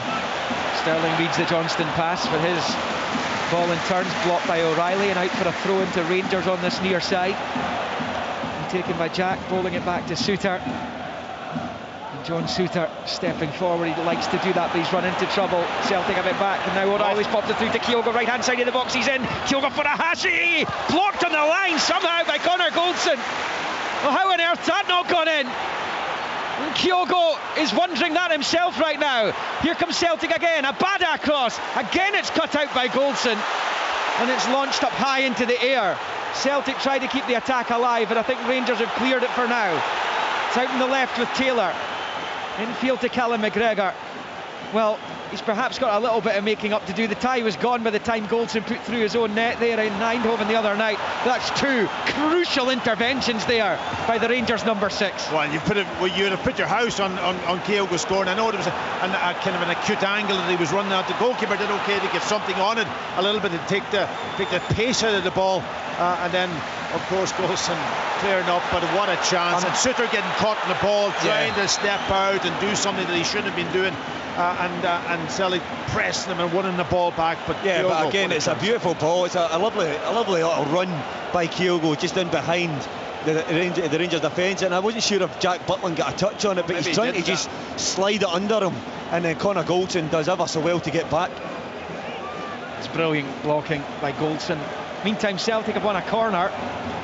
26 just about played. It's going to be taken over on the far side. The Celtic left as they attack the goal to the right. Short to Abada, back to McGregor. Out to Leo Abada again on that left hand side. Skips away from Cantwell, turns it back to McGregor. McGregor then rolls it back to the left under pressure from Matondo. He's found Abada, looking to try and play it to the overlapping Taylor. Cantwell read it low, and behind it goes for a Rangers goal kick. It's goalless, Sir Ibrox. Two big chances for Celtic, one for Rangers in this opening 26 minutes. But I think it's been I know you said maybe it got a bit scrappy. I think it's been a good game. It's going from end to end. And there's a lot of a good, decent quality out there. Maybe the final product is probably just slightly missing. It looked all the way a Kyogo goal was coming there for Celtic. He steadied himself, Liam, as well. He was in, he had plenty of time to see the goal, decide where he was going to slip it down Jack Butland's left low or go across him. He tried to probably go under him. Yeah, but Connor Goldson just switching on. It's great. I mean, good defenders will always try and give an extra bit of insurance. But to say Celtic have probably played the better football so far. Rangers have seen plenty of the ball. It's been pretty even across the board. Celtic look more comfortable in possession. Rangers look a little bit more direct. Yeah, I would agree with that, Liam. And actually, they've got a lot of joy by going direct at times over the top of Celtic, but they haven't done it for a wee while now. And I think it was an area of real joy for them. A great play by Daizen Maeda on the far side. Didn't look favourite. Two blue shirts around him. He goes down, but he'd managed to find a teammate before he released the pass. Just takes the pressure off his defenders. As Lagerbilke picks up and plays it short to his right for Johnston. Back to Gustav Lagerbilke, who arrived from Elfsborg in his homeland. He's under serious pressure. Oh, Dessers has ransacked him. Cyril Dessers is in one-on-one with the goalkeeper. Pulls it back to Roof, takes a touch and scores! Kemar Roof gives Rangers the lead. The first derby of the season between these two title contenders. And it is the challengers who lead the champions. An awful mistake by Gustav Lagerbilke. Had it nicked off him by Dessers, who unselfishly squared to Kemar Roof, who is back with a vengeance in a Rangers jersey. It is Rangers 1, Celtic 0. Well, I spoke about Lagerbilke not looking comfortable in possession of the football. They're trying to encourage him to step out, and then Dessers is deciding when to jump. He jumps on him, he robs him, and he's in and goal. And like he did earlier in the game, he's not really looking to finish it himself. He's looking for support, and when he rolls it to the best finisher at the club, Kemar Roof, he's so assured. He takes a nice touch with his right foot, and he just smashes a left one past Joe Hart, and it's a quite brilliant finish. They're checking it obviously to see was it a foul on Lagerbilke. Not for me, but they are checking. I'm not saying whether it is or they not. They always check, but it's absolutely a source that Rangers have been looking at after it. You said it about McGregor getting too much space, so Dessers drops off and he's saying, right, come on, because he knows he's going to step in and try and play that little ball. But as soon as he looks at the ball to play the pass, Dessers jumps and there is body contact. He's going to come and look at it. Yeah. Wow. Don Robertson's coming to look at it. He's been told to come over and give it a review by Alan Muir, the VAR. So This goal might not stand. Kemar Roof celebrated wildly with the 50,000 Rangers fans inside Ibrox. But Don Robertson's over looking at it. There is some pressure on the referee now at this point in time. He's obviously... He's put his foot in, he's kicked into actually the back of Dessers. Listen, I mean, he's kicked Dessers there. Here we go, decision made by Don Robertson. Goal, yeah, he's given it. No, he's not. He's given a free kick. He's given a free kick to Celtic. See, Lagerbilka was fouled according to the VAR, and Don Robertson agrees and chalks off the Rangers goal. Wow. 0-0. This is contentious. For me, that's not a free kick, Pat. Listen. I think Dessers has put his foot towards the ball, and Lagerbilka has kicked Dessers. That's not a free kick in my opinion. I don't disagree with you. I absolutely don't disagree. I think he did kick the back of his calf, but it's amazing how the interpretation of a referee and the VAR can look at that. But this is a big lesson from Lagerbilka not to be hesitating on the ball. Do the thing quickly. Get your pass away because you're going to be put under pressure. You're the last man in defence. Make up your mind quickly to get that ball away. And he hesitated. But that's when he was closed down. I don't remember the laws of the game saying as an opposition player you can't put your foot down somewhere that is going to impede the player. That's not on. I mean, Dessers has read that, and of course there's contact. It's a contact sport. And when he's put his foot down, Lagerbilka's then tried to drag his other foot across. He's kicked Dessers. He's gone down. That's not a free kick. That's a really poor decision from Don Robertson. I think Lagerbilka is as relieved as you can possibly get, because I think he'll know as well that there was not much in that at all. Now you see fouls given for that. You do, of course you do. You've seen that in the past, and you're not entirely surprised if that is given as a free kick as soon as Dessers wins the ball back. But given the match referee has allowed that to continue, he's seen the contact. But there you go, Celtic get away with it as Johnston comes down the right, looking to win at least the corner, which he's done. Now Celtic looking to turn the screw after that let off. 32 just about played, and 0-0. Yeah, it's a huge moment in the game, of course. 30 minutes gone in this game. Both teams probably doing as well as they could do in circumstances, but a big mistake. I think it was a mistake because he hesitated. Here's Callum McGregor for Celtic, out to Abada, evades the challenge of Cantwell, looks up at the box, chips it in, too close to the keeper though, and Butland holds on. Rangers come forward, probably driven on by a sense of injustice, as Jack picks up and goes back to Goldson. He finds Suter at the edge of his own box. Side football forward to Tavernier. Super First time pass. to the right there for Raskan. Looks up, long ball coming forward again. Matondo gives chase, and that one too is too close to the keeper. This time Joe Hart, and it stays Rangers 0, Celtic 0. It's amazing, the two centre halves making two big mistakes. Suter's earlier on when he got caught in the ball, and Kyogo getting in, and now when they're Lagerbilka making a big mistake, and that's the risk the players take now at the back, unfortunately, and both got away with it. There's Maida down the left-hand side for Celtic, taking on Tavernier, fancies his chances, plays the ball off Tavernier, bounces into the Rangers box, and it's hooked clear by Todd Cantwell. Scales underneath it with a header cushion out to Taylor on that left-hand side. Greg Taylor, under no real pressure, plays it forward with the left, but he's put it straight to Tavernier, who responds in kind with a long ball. It's gone over the head of Lagerbilka. Through goes Dessers, but Hart comes down to the edge of his box and wins it back for Celtic. So close to Cyril Dessers. Brilliantly read by Joe Hart, but once again Lagerbilka misjudging things. Yeah, he looks shaky, doesn't he? But again, I've spoken already several times now, Liam, and you've touched on it yourself. The direct nature that Rangers can go has caused Celtic the most problems. Roof is coming short, he's coming in off that right side, he's coming short. He's occupying McGregor, so there's no cover and no protection. One centre-back gets dragged in slightly with him as well because of the subtle movement, and then the ball over the top for Dessers has been on all the time. Free kick to Celtic, foul by Raskan on Turnbull.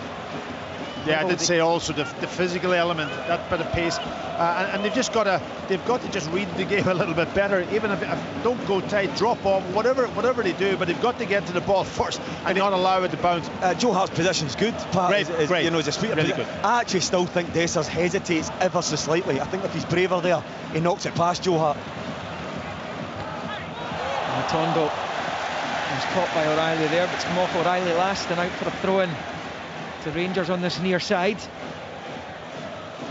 Both these two, of course, learned their European fates on Thursday and Friday. So they go into the Champions League and Europa League respectively in the upcoming UEFA campaign. It's a poor ball by the defence by Rangers, and it's actually going to be a foul, I think, by Maida and Tavernier. And they actually put themselves under pressure there. I don't think it was a foul. I thought he got to the ball first. He got to the ball first, Pat, but I think as he's sliding in there, his foot maybe comes up and catches Tavernier. He maybe just wipes him out, you can see that. And the guys have got the benefit of a monitor in front, so we can see replays. He did wipe him out, but he got to the ball first. He did that. So, it's just a foul. There's no yellow card or anything there. 10 to the break at Ibrox. Rangers 0, Celtic 0. Rangers have had the ball in the net twice in this first half.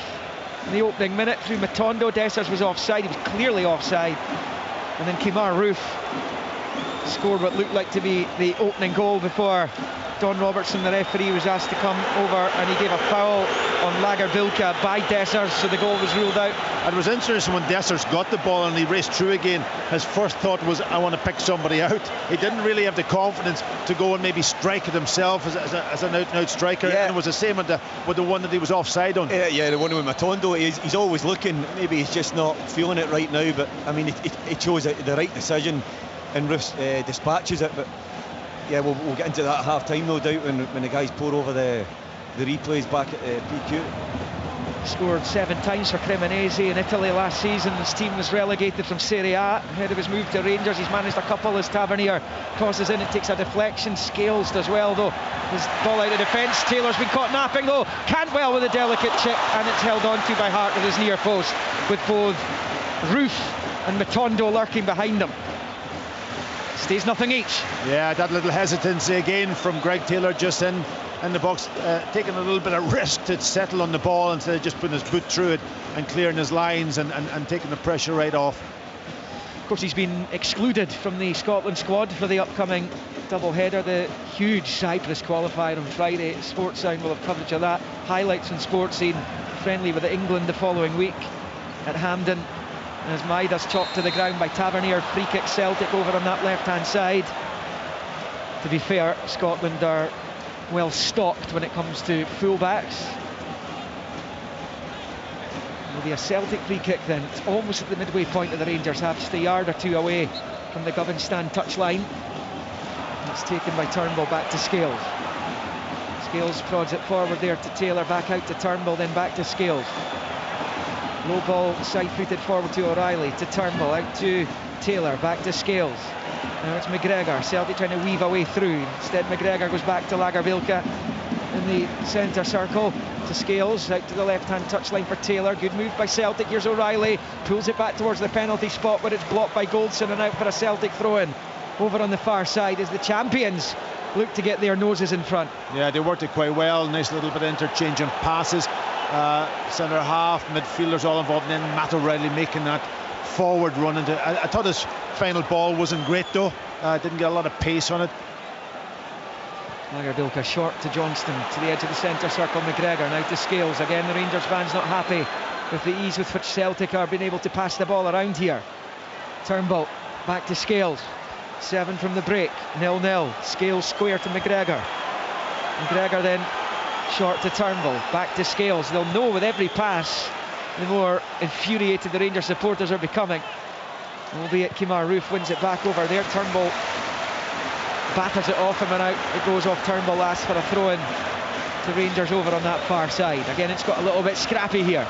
Yeah, but the Rangers fans are not daft. I mean, they see what we're seeing. If McGregor starts to dictate play and get on the ball and start moving things around, that's when Celtic become really, really dangerous. Yeah. And Roof was late getting in there to shut him off, and that's what started the period of possession for Celtic. And the Rangers fans, you heard the roar in the background, thought that Lagerbilka had impeded Dessers. The referee didn't agree with that summation. Well, it's that direct. Picks it up. Sorry, it's that direct ball again, isn't it? played up over the top, and that's going to be a feature, I think, of the game throughout. To see. Well, the more they do that, Pat, the deeper Celtic will drop because they're worried about the ball over the top. That's then it will bring Kemar Roofe into play. Guys at Cantwell, if he can get closer to the game. Listen, I think he's been on the periphery of the match as well, out on that right side. He needs to get closer towards Roofe when Rangers in possession of football, open up that right channel for Tavernier to get high and wide. Yeah, Cantwell's not involved at all. No, he's not. He's playing deeper. Yeah, well, he's playing in a totally different position. Yeah. We're used to see him playing left of a 3. He's playing right of a 3, clearly because he's got enthusiasm, he's got energy, he can match Taylor, and he can get back and help Tavernier and Maeda. But with that, you lose the balance of what he can do with the ball. It is a Rangers goal kick to be taken by Jack Butland as we head towards the final 5 minutes of the first half here on Sunday Sports Sound across the frequencies on BBC Radio Scotland, on digital and online at bbc.co.uk/Sports Scotland. Rangers forward with Dessers cut out by Scales, who clears with the left foot into the Rangers half. Cushion header forward there by Goldson. Jack helps it on its way. It goes straight to Scales though, who finds Turnbull, who plays it forward down the left. Maeda will give chase. Goldson will get there first though. And this shuts the door in Maeda's face. Yeah, would it be 1-on-1 with Dyson Maeda? I wouldn't have thought. Turnbull's got to be up alongside Maeda there. You know, Maeda put a hard graft in to go and chase down the ball that's played in behind Conor Goldson. He's allowed him to turn out, but suddenly an easy pass, and Turnbull's got to be up behind him. Oh, what a good pass that is. There's Matondo in behind Johnston down the left, but he's blocked there by Lagerbilke, and I think the Rangers fans felt Alistair Johnston had fouled the Welshman, who's back in the Wales squad for their upcoming double-header. The pass from Sterling was brilliant because it eliminated Johnson, and Matondo took a good touch, but Johnson comes across, but full mark to Lagerbilke. He switched on, he came over, he covered the run inside. I didn't see much in it, to be honest. Brendan Rodgers down there encouraging his players as Cantwell picks up on this near side and sweeps it into the centre circle in the Celtic half for Rascan. Now with Jack, right-footed out to John Sterling on the left. He's found Matondo in a bit of space. Matondo level with a 6, hitting the byline, pulling it back. Poor ball, looking for O'Reilly. He was trying to find Cantwell. He put it straight to O'Reilly, and Celtic get it away. Jack goes back to his keeper. That was a good chance for Matondo. He's been so quiet since his early introduction into this match, where he exploded into life with that offside goal. He's gone really quiet. In fact, we've not been speaking about him at all for the last 25-30 minutes. And then he gets 2 opportunities there, one just to try and pick someone out. Matt O'Reilly then sweeps up, but it's certainly an area that could be reinvented by Rangers. They've been so quiet out in this right channel. Ryan Jack stepping forward. Open again, by the way. Yep, Jack plays it short towards Cantwell, but it's cut out by O'Reilly. A great option, and John Sterling on the left. Instead it's Celtic with McGregor with a long pinged ball out to this right hand side. The switch to Abada, can only cushion it to Sterling though, and Jack goes back to Suter. Rangers fans want this ball played forward. It's Ryan Jack. Rascan, you can perhaps sense they've got a chance to lay down a marker here this afternoon. Jack goes back to Goldson. I mean, the outcomes of these games can be crucial. They were crucial last season in the end, as Tavernier goes long looking for Dessers. Lagerbilke cuts it out, and Joe Hart gets it half away. Chance here though for Matondo, skies it over the bar with the keeper in no man's land. Difficult one for him, but he can't get it near the target, and on almost 43 it will stay Rangers 0, Celtic 0. As usual, plenty to talk about. Yeah, that ball in was a hopeful ball from Tavernier. You can see what he's trying to do, but there was absolutely no danger. The communication by Lagerbilke and Joe Hart was non-existent and almost caused a calamity. Matondo, when it comes to him, you can see he's just trying to steer it from 25-30 yards out with his left foot, as Joe Hart was well out his goal, but gets it all wrong. But when that direct ball goes over the top towards those 2 Celtic centre-backs, they look very, very uncomfortable. There's Johnston for Celtic up the line here on the near side for Abada, back facing his own goal. He's in his own half as well. Nicked off him by Matondo, goes out for a Celtic throw. There have been spells in the game where they've been on top, but it's not been a real extended period where one team's been the better one. Absolutely, and I wouldn't expect it either, Liam, because you're at the Ibrox. You would expect that Rangers wouldn't set off and allow you to dictate the game. They've got to, and the crowd will force them to do that. So from that perspective, yeah, but they've done okay. But the mistakes that they're actually making at the back has caused them the biggest issue. Yeah, Badal chase Johnston header. Goldson read it though, goes back to his keeper. Easy to be confused. David Turnbull was there walking back from an offside position, but Abada wasn't offside. Here's Matondo under pressure from Johnston, back to Sterling. He rolls it back to Suter in the final minute of the 45. There will be a few added on. Sorry, Liam, I was just about to say that Sterling, he's actually looked really strong and aggressive against Abada. I don't think Abada, when the ball comes up to him, when he's back to Sterling, and fancies it because he knows that Sterling's got the power. But you can see that Rangers neglect actually to roll Sterling in at times, where if it was Barisic or Yilmaz, I think they would just punch it to him on the left foot. And they've reneged on that a couple of times when I feel it was been on. Yeah, he'd 28 appearances for Stoke City last season. He was fairly regular. Long ball forward by Rangers, headed away by Scales, only as far as Jack, who finds Matondo, finds Dessers, tries to get into his stride, burrowing his way into the box, left hand side of the goal frame, the byline. He tries to pull it across. It's off Lagerbilka, and behind for a Rangers corner as we go into the first of 2 minutes of a stoppage time at the end of the first half here in Glasgow. I think they're lacking a bit of physicality at the back, and I'm not saying they're small guys, Lagerbilka and Scales, but any time the ball was in the air, that time it was Cantwell going through, and they just looked all over the place, so uncertain. Just nod the ball down, and then Dessers has actually didn't look favourite there, and Lagerbilka, it looks as if he's pulling up. Lightweight, I would say, would be the issue. They're tall enough. They should be able to deal with balls in the air. There's a huge group of players standing right in front of Joe Hart as the corner comes in very deep towards the back post. Roof heads it down into the ground, but wide, and it will stay Rangers 0, Celtic 0 at Ibrox. Yeah, half chance there for Roof, deep corner by Tavernier. It was a little cluster of players towards the edge of the box, and Roof's really good at spinning around the back there. Lost Mattarello in the flight of the ball, but was always on his heels on the way down and couldn't direct it back on target. But there's lots of things for both managers to work on at half-time here. Adjustments of tactics, maybe more information to certain groups of players in terms of combinations and areas that they can go and win the game. Long ball forward by Joe Hart from the goal kick. First half stoppage time. And a chance for Kyogo. How on earth did that come through to him, and he scores! Kyogo Furuhashi scores! Copeland Road End at Ibrox. Was he offside? Taken it back by Rangers, and Kyogo lashes the ball past Jack Butland, and this place is utterly stunned. The champions strike the first blow between these two this season. It's Rangers 0, Celtic 1. That's the only question, Liam. Was he offside? And we'll see on this replay, because the ball, no, he's not. He's well onside. Miles onside. Abada might have been offside, but I tell you, John Suter's on his way out when it gets helped back in. Is it Turnbull maybe?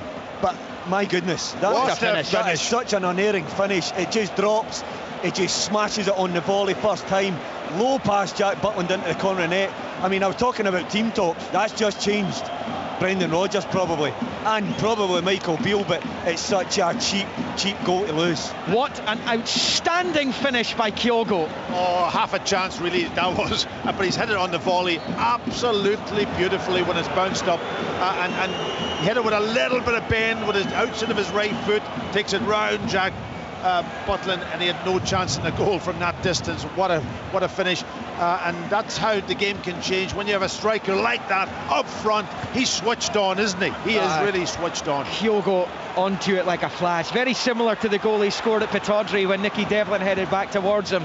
Still had lots of work to do, and he has volleyed that home from outside the box past a very fine goalkeeper in Jack Butland, and Celtic have the lead at Ibrox. That is a massive blow for Rangers right on the stroke of half-time. A blow to the solar plexus, to the team that thought they'd taken the lead as the half-time whistle goes. Kyogo Furuhashi, you just cannot give him any kind of chance in and around the box, because that is what happens. And he has thundered that ball home. Kemar Roof thought he'd given Rangers the lead just before the half-hour mark. It was ruled out for a foul by Dessers and Lagerbilka. That after Matondo had the ball in the net inside the opening minute. Kyogo had an opportunity himself after 16 when he kind of flicked it fresh air and the ball evaded him. And he also had a shot blocked by Connor Goldson. He might not be involved in every passing move by Celtic, but he's been involved in all their opportunities here at Ibrox this afternoon. And it is he who has had the biggest say of all after the first half of the first Old Firm derby of the season here at Ibrox. But at half-time, it is Rangers 0, Celtic 1. So Sports Sound here on BBC Radio Scotland this Sunday, and it is a lead for Celtic right on the stroke of half-time. I think there was a problem with Richard's line at Pittodrie. If Richard is there, perhaps he could pick up from me now. No, he's not. Unfortunately, he's not. We'll try and get that line back up from Pittodrie. It's ahead of the two big kickoffs to come at 3 o'clock. Aberdeen, Hibs and Hearts, Motherwell, which will be getting underway. So you're stuck with me, Liam McLeod, here on Sports Sound. We've just watched the first half here at Ibrox. Let Neil and Packy just a moment or two to gather their thoughts after that at times pulsating first half, I think it's fair to say. We've got Tom English, our chief sports writer here, who's been watching this enthralled and enthused, I would have thought. What's your takeaway from that first half? To English? Well, it was a million miles an hour, wasn't it? I mean, it was absolutely breathless from start to finish. A lot of incidents, a lot of controversy. The Rangers goal that wasn't, and that sucker punch from Kyogo. And look, he's had 3 chances in the game. You know, he didn't make the most of the first one. Goldson brilliant defending for the second one. The third one was a half chance, as the boys were saying. And I think everyone was taken by surprise, including Jack Butland, that he's hit it so early. And it's a peach of a strike, an absolute peach. But we've had the Rangers goal as well. We've got a lot to get through here. We do indeed. Thanks to Liam. Thanks. There better be some pies left. Thanks to Liam. We are, well, we're fine. We're hearing you guys. Apologies if you weren't hearing us. So plenty to look back on from the opening 45 minutes. Kyogo could perhaps shoot a bit of a hat-trick.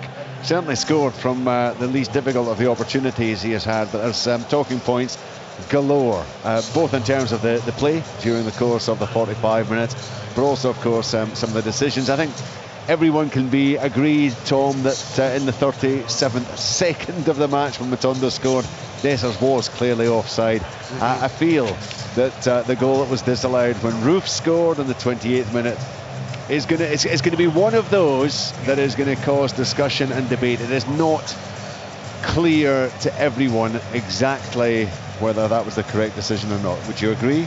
I would agree, and I've watched it multiple times now. What I see, or what I think I see, is Dester's right foot standing on Lagerbielke's right foot. Then Lagerbielke's left foot kicks Dessers, and Lagerbielke goes down, and the play goes from there. Did Desser's right foot definitely stand on Lagerbielke's right foot? Is that clear? Is that clear and obvious? For me, I think well, I don't know if it's clear and obvious. It has to be clear and obvious, doesn't it? Well, that is exactly the bylaw. That is how they're supposed to view it. Certainly, clearly we're privileged in the sense that the people listening back home can't hear this. Can't see this rather. We do have the opportunity we've been sent clips through from the guys who are editing it for Sports Scene tonight.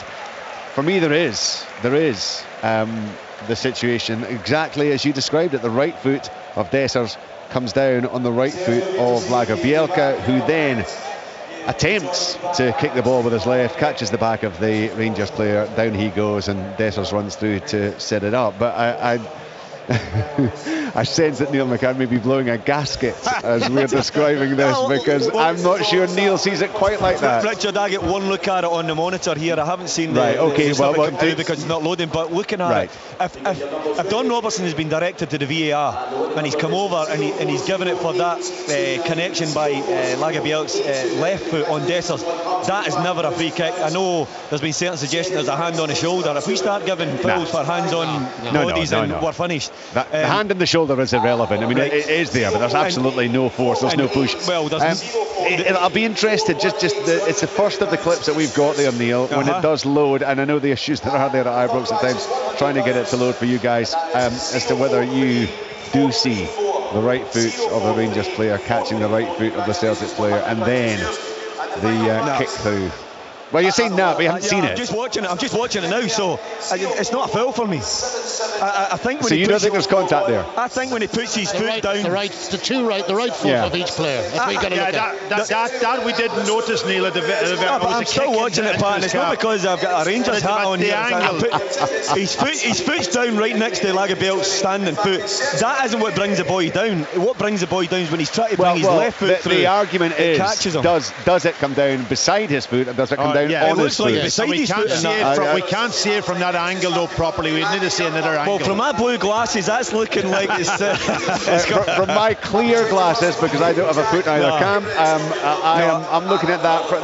The view, the angle from behind the goal. For me, it looks as if he stands on the Celtic player's left foot.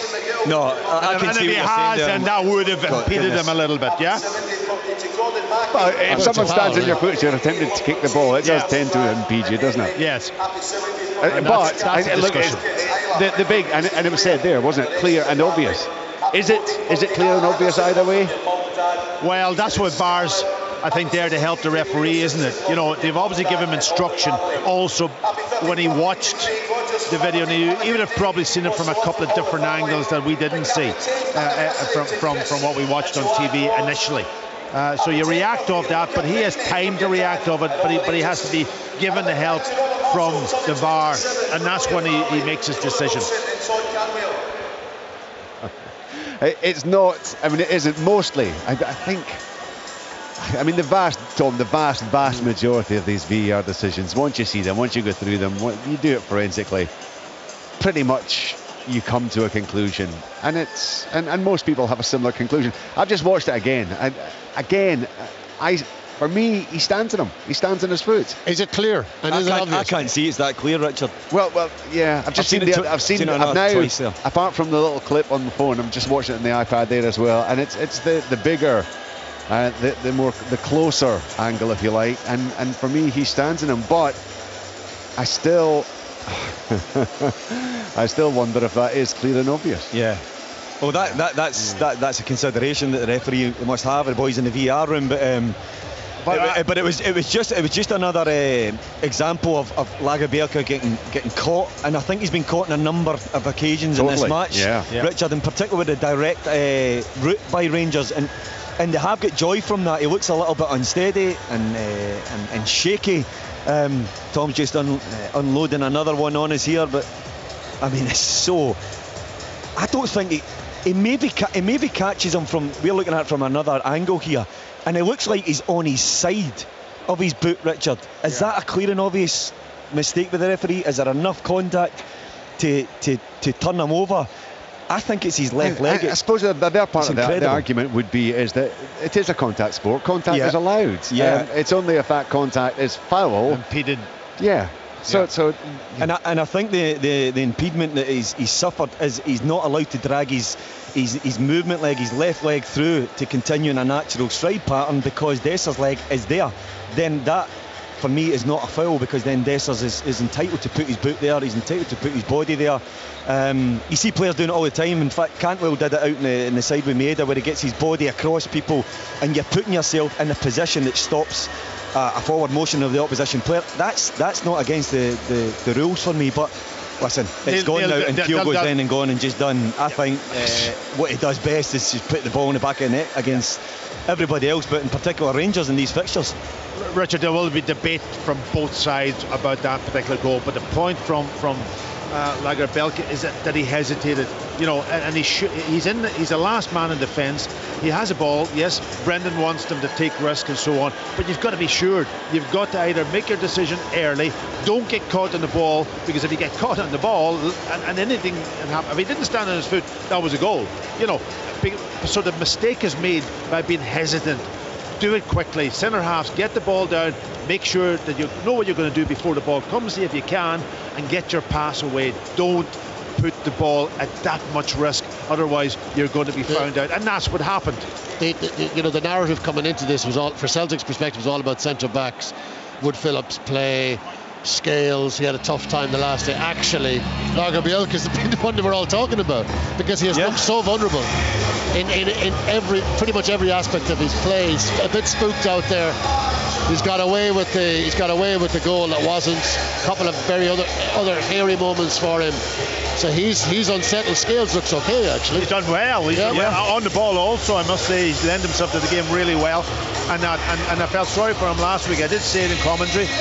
Young man who's gone out on loan, played a different way, obviously with Aberdeen, than he's expected to play with Celtic. But I think he's done okay. Physically, he's not that strong up against Dessers, and that's where they played directly over the top, and that's a bit of a battle. If he gets through this game today and handles that in the second half and they win the game, then he'll be in a much better position, confidence-wise too. Yeah. Just in terms of the overall the flow, what we've seen in the game, there have been spells, Tom, when both sides have enjoyed possession, have looked to be having the upper hand. Is there a sense, or is there a concern maybe from a Rangers point of view? They have been up against this Celtic team for the past few years. When Celtic have been dominant, Celtic have dominated the fixture for the most part. They've won games where it didn't look as if they perhaps were going to win the games, just simply because they had the upper hand for whatever reason. Is there a fear, a sense for Rangers that whoa, they've gone and done it again? Yeah, and like the difference today, halfway through, and the difference in so many other days like this previously has been Kyogo. You know, the Rangers don't have a Kyogo, a guy who can be out of the game for large periods, pops up, first time finish, class. Rangers don't have that type of player. And again, he's the difference at half-time here. He's had three chances, he might have had 3 goals. Okay, he missed the first 2, doesn't matter. You know, it's a Golson clearance header and a Riley header back in, and the Rangers defence is comatose. And the one guy who's tuned into what's going on is Kyogo, and his finish is unerring. It's absolutely brilliant.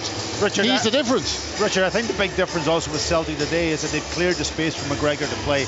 And Rangers, I'm surprised they haven't really put anybody on to almost stop McGregor dominating the game at certain times. Not all of the game he's dominated, but he's been influential. He's worked the ball from back to front. He's played out a few times, and he's had much more space than what I've witnessed in a couple of games leading into this, and that's allowed Celtic to be a much more controlled team, and they're playing quicker up the thirds of the pitch also. That's a big difference. I think they've been caught once or twice, Pat, and generally in the games gone by, Rangers have had someone go and sit on them and stop them building, particularly from the Celtic's own 18-yard box. But how they've combated that is dropping Dessers in after 5-10 minutes and sitting on him and encouraging Lagerbielke to step out. But once it goes midline, Dessers is not going to sit like 15 yards inside his own half, and that's when he stays higher, and that's when McGregor becomes freer.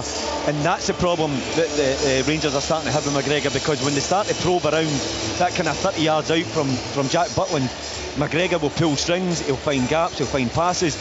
But I mean, there's not been too much in the game, Richard, between two sides. It's to and fro. No.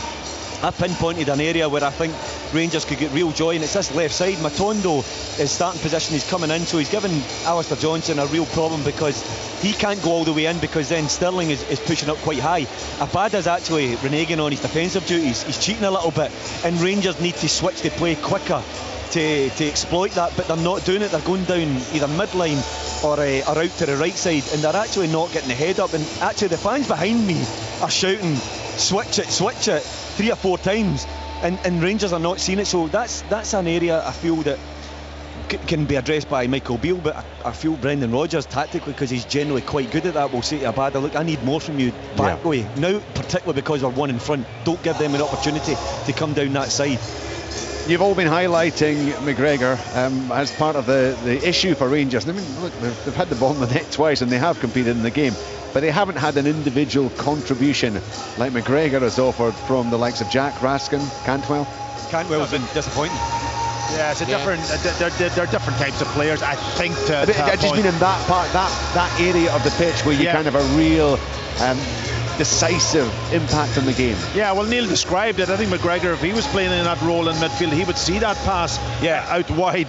They've almost been blinkered a little bit and gone down one side, so they haven't had the ability to change to play in that. So that might be, as I say, Neil's already said it might be addressed at half time, and that will get them into the game, but they have to get a little bit more. But I just think that if they're going to get something out of this game now. They've got to really go at Celtic, and they've got to nullify McGregor, especially in that middle third of the pitch where he's dominant, and see can they get back into this game, because that goal, there's no doubt about it, that goal at half time, just before half time, was a sucker punch, and it was a brilliant goal. And Celtic getting the first goal also is a critical factor, I think, in this game. Well, they had the advantage. Of course, we've seen this fixture swing back and forth many times. Tom English, but the longer Celtic maintain their advantage in this game, the more it's going to build, isn't it, inside that stadium? Well, it is, yes. Rangers have to get something out of this game, so they're going to have to put a bit of risk into it, a bit more risk into it, which makes them vulnerable at the back. But Kyogo, the man again. Right, I gather, sorry, I hadn't been aware, but the players are back out at Ibrox. They're ready to get up and running for the second half. So it's commentary here on Sports and BBC Radio Scotland with Neil McCann, Pat Bonner and Liam McLeod. And how often have Celtic scored late in a half? A crucial one again. Kyogo, as the second half gets underway, no changes for either team. Celtic in the green and white hoop shirts, white shorts, white socks with the green tops, right to left towards the Broomloan Road end. Rangers in the blue shirts, white shorts, black socks with the red tops. Celtic in possession here with Taylor deep inside his own half, back to Scales. He's under pressure from Dessers. He turns away from him 180 degrees, eventually completes the full 360, passes it out to Turnbull, who finds Maida, scampers onto it, driving forward now, having evaded the challenger roof. It's Maida, Jack battling to try and win it back, and a combination of both he and Goldson do just that as Tavernier knocks it forward to Cyril Dessers under pressure from Scales on the halfway line. Scales sticking with him, bit of his jersey there as well, and a brilliant challenge by Liam Scales, and he's found Abada, but the ref's actually going to bring it back for a free kick. Didn't look like there was much in it for me. The one thing I would say is there was a little tug on the shirt there at the start of the battle between the two. I think Don Robson was trying to play advantage, but he had one pass in mind. He was trying to hit Sterling when he had an easier pass to John Souttar, and it was actually caught out, and it would have provided Celtic a chance for a counter-attack. But they've slightly changed their tactics here, Liam Rangers. They've dropped Roof into that little position that Pat was talking about in front of the front two. He squeezed Matondo closer to Dessers, so his adjustment of tactics, Michael, will be able to get Rangers probably a little bit more direct. That's brilliantly done by Alistair Johnston under heavy pressure over on the far side. Just held off his man, spun him and moves it back to Lagerbielke, who gets it from Hart. Here's McGregor, changes pace and is brought down by Raskan. Free kick to Celtic over on that far side. The lineups then: Butland in goal, it's Tavernier, Goldson, Souttar, Sterling, Raskan, Jack, Cantwell, Roof, Matondo, Dessers. For Celtic, it's Hart, Johnston, Lagerbielke, Scales and Taylor, O'Reilly, McGregor, Turnbull, Abad and Maida, and Kyogo, who played 2 second half minutes at Ibrox, nothing each.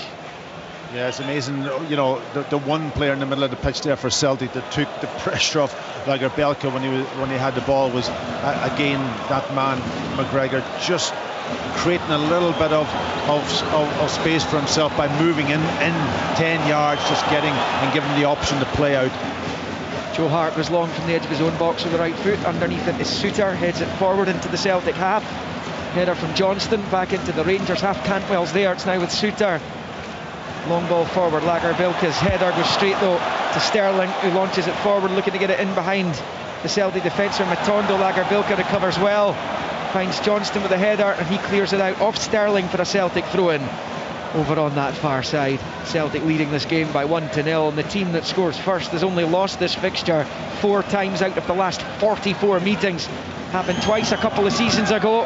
Aaron Ramsey gave Rangers the lead here, they lost that one. Greg Taylor gave Celtic the lead in the Scottish Cup semis, and Rangers won that one as Tavernier comes forward. They're going to find Dessers to his right, shows too much of it to Scales, who clears. Here's Raskan for Rangers. Poor ball, straight to O'Reilly. O'Reilly, they're going to thread it through towards Kyogo, just not enough on the pass. And Souttar can go back to his keeper. Oh, he had all the space there, Neil, hadn't he, to play a decent ball in behind John Souttar, and the pace of Kyogo would have got him in, there's no question about that. It was a poor pass from O'Reilly. Yeah, Raskin as well, Pat. Sterling wide open on the left-hand side, he was slack, but the change of formations actually spooked Celtic, because now they have to go long into Kyogo, and that's going to be a mismatch for Goldson and Souttar, you would think, but they're occupying more space just in front of Celtic's backline. Long ball to the edge of the Celtic box. Dessers wins the header, couldn't find Jack. Celtic get it half away, and eventually Johnston boots it up into the air And it drops down onto the head of Tavernier, who nods it forward. Turnbull cuts it out, but Cantwell will pick it up. Now Raskin firing it out wide left for Matondo. The ref's going to bring it back for a Celtic free kick for a foul by Raskin on O'Reilly. Yeah, it was a foul. Cantwell maybe. Cantwell, sorry. Cantwell. Yeah, he just trying to look to see. Yeah, he just trips him up and impedes Matt O'Reilly for getting closer to Raskin. No, yeah. he does that quite a bit. Cantwell gets himself involved, or he takes himself out of the play by running in and being too forceful sometimes. He needs to show a wee bit more discipline.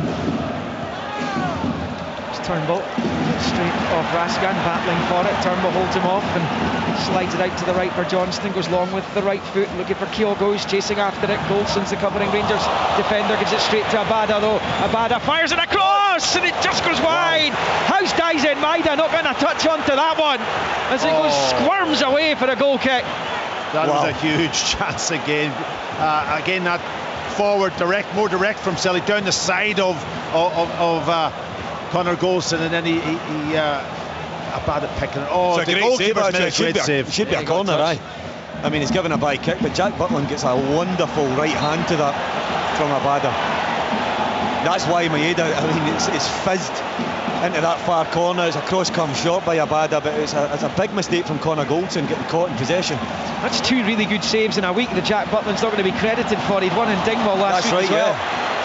It was given as a goal kick as it comes back to Joe Hart on the 6-yard line, and he launches it forward with the right foot out to that far side. Underneath it, Sterling into the Celtic half, straight to Johnston. He's lost out to Matondo. It's now with Ryan Jack.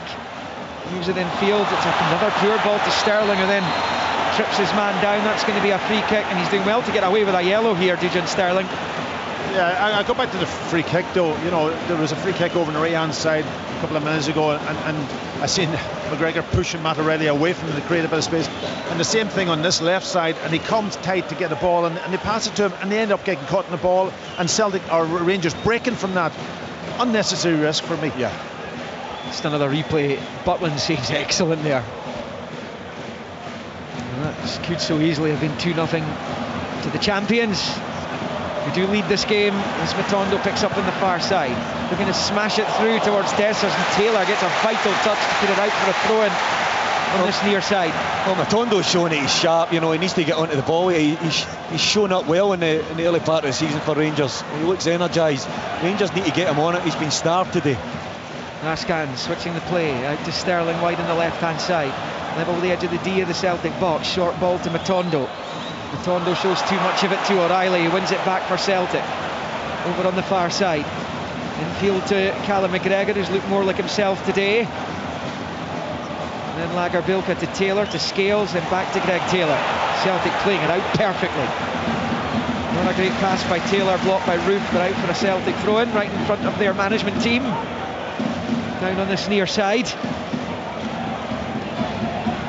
Brendan Rodgers out chatting with David Turnbull. Subs today, incidentally, for Rangers: McCrory, Yilmaz, Lundstrom, Lawrence, Lammers, Cifuentes, Sima, Davis and Danilo. For Celtic, Bain, Palma, the new boy, Yang, Holm, Kobayashi, O'Kwon, Bernabe and Ralston.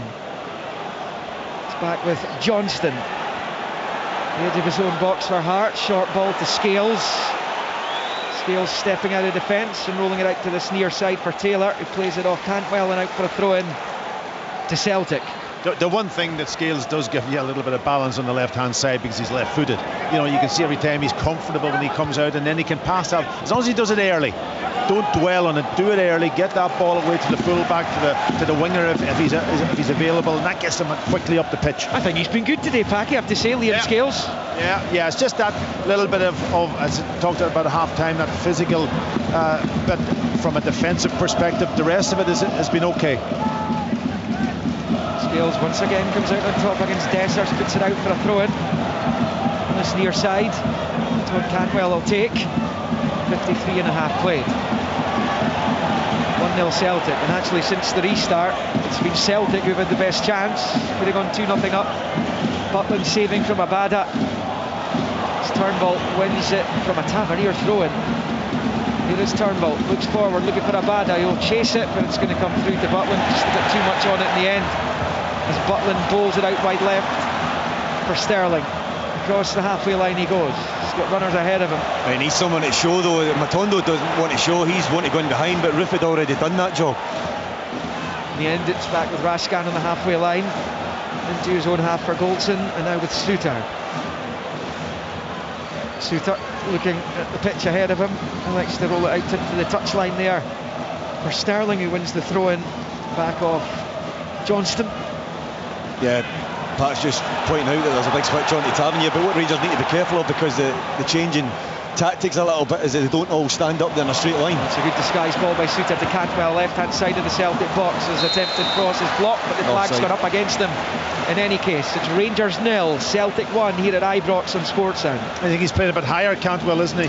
Well, he's pushed into that. Well, he needs to get himself into the game, Pat. He's been really quiet out on this right side. He's been more about what he can do defensively out of possession, but just a couple of times because of Roof dropping into the almost like a 10 position, with Matondo going up top. At times when Rangers are building from the back, Roof's going up along side Dessers and Matondo, and it's too straight. Rangers pinch it back, there's poor ball out of defence, but Matondo gives it straight to O'Reilly, and now it's with Turnbull. Now McGregor, forward towards O'Reilly, straight to Suter. Both teams giving it away so cheaply.